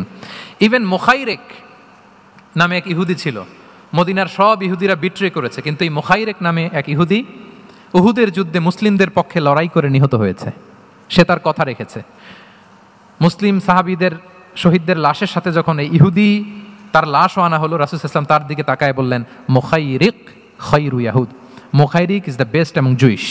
তিনি বললেন মুখাইরিক, এই পৃথিবীতে যত ইহুদি আছে এখানকার ইহুদিদের মধ্যে মুখাইরিক হচ্ছে সবচেয়ে শ্রেষ্ঠ ইহুদি। দেখেন মুখাইরিক কোন ধর্মের ছিলেন? মুসলিম নাকি? কোন ধর্মের? ইহুদি হওয়ার পরেও তাকে অ্যাপ্রিসিয়েশন করতে রাসূল সাল্লাল্লাহু আলাইহি ওয়াসাল্লাম ভুলেন নাই। তাহলে আমরা জন্য অ্যাপ্রিসিয়েটিভ মাইন্ডসেটের অধিকারী হই। কটা গেল? 10 নম্বরে হচ্ছে ফ্লেক্সিবল। 10 নম্বরে কি?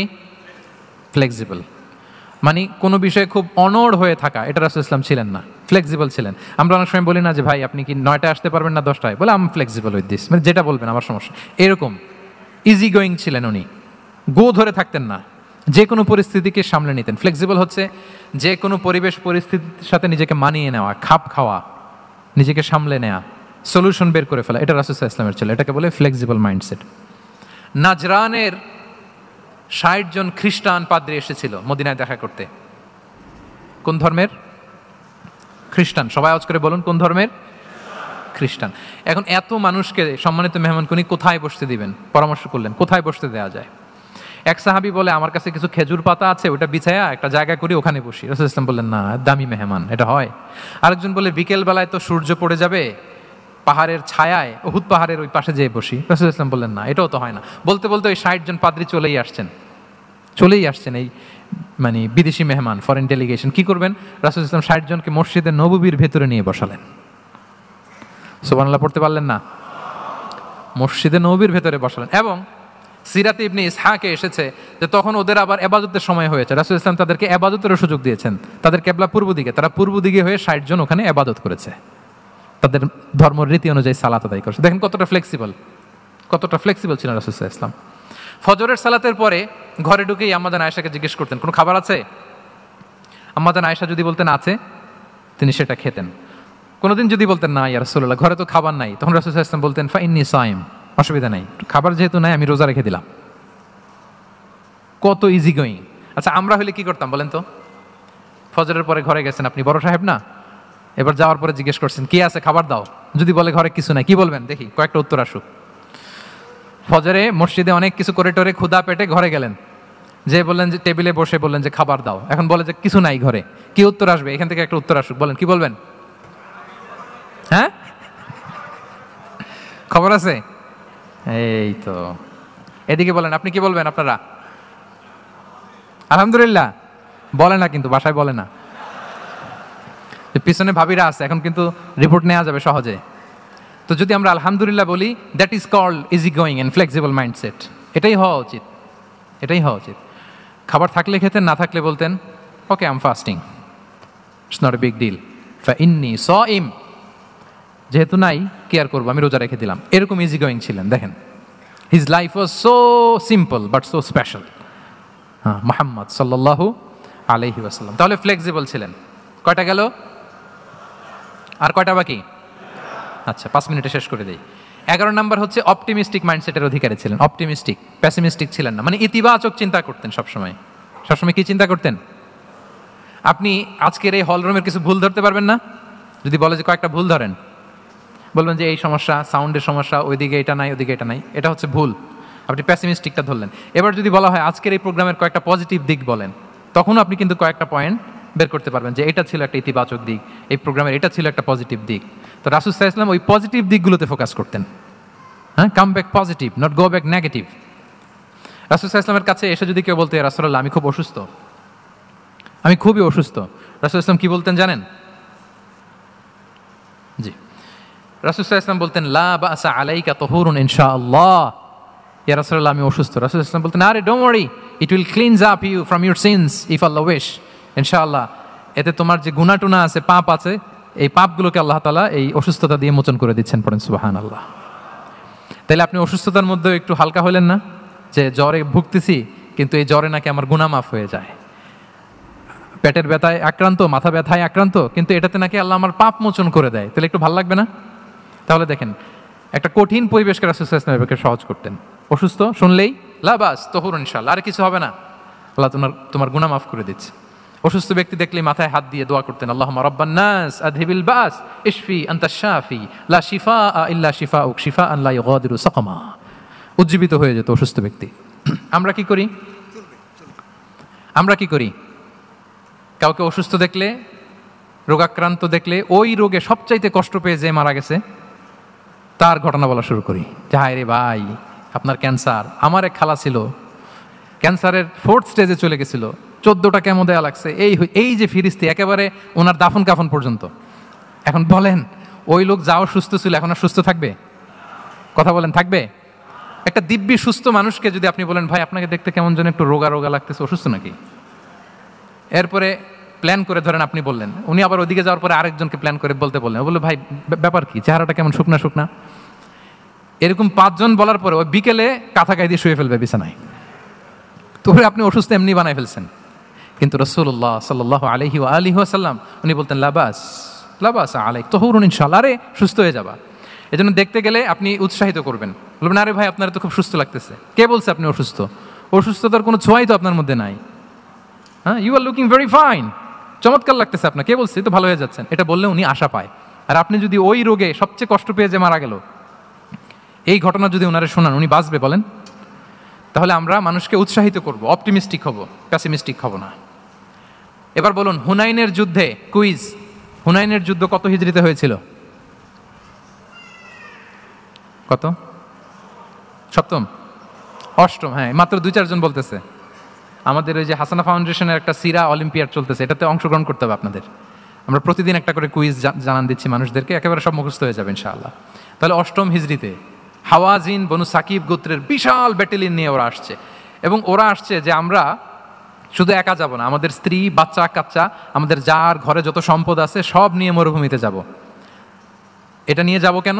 সবার মধ্যে যেন ইন্সপিরেশন আসে যে যদি আমরা হারি আমরা সব শেষ, আমাদের সম্পদও নিয়ে যাবে, আর এগুলো রক্ষার জন্য হলেও মোহাম্মদের বিরুদ্ধে আমাদেরকে জয়লাভ করতে হবে। কি টেকনিক দেখেন! সব যখন নিয়ে দাঁড়াইছে বিশাল বাহিনী, এক সাহাবী এসে বলল, ইয়া রাসূলুল্লাহ, কালকে তো আমাদের খবর আছে, এই বাহিনীকে আমরা কি করে পরাস্ত করবো? ইয়া রাসূলুল্লাহ, এসে দেখুন, পাহাড় থেকে দেখুন কত বিশাল বাহিনী। রাসূল সাল্লাল্লাহু আলাইহি ওয়াসাল্লাম দেখা মাত্রই বললেন, তিলকা গনিমাতুল মুসলিমিন গাদান ইনশাআল্লাহ।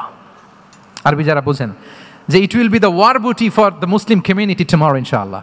আরে এগুলো তো আমরা সব গনিমত আকারে ব্যাগে কইরা মদিনায় নিয়ে যাব।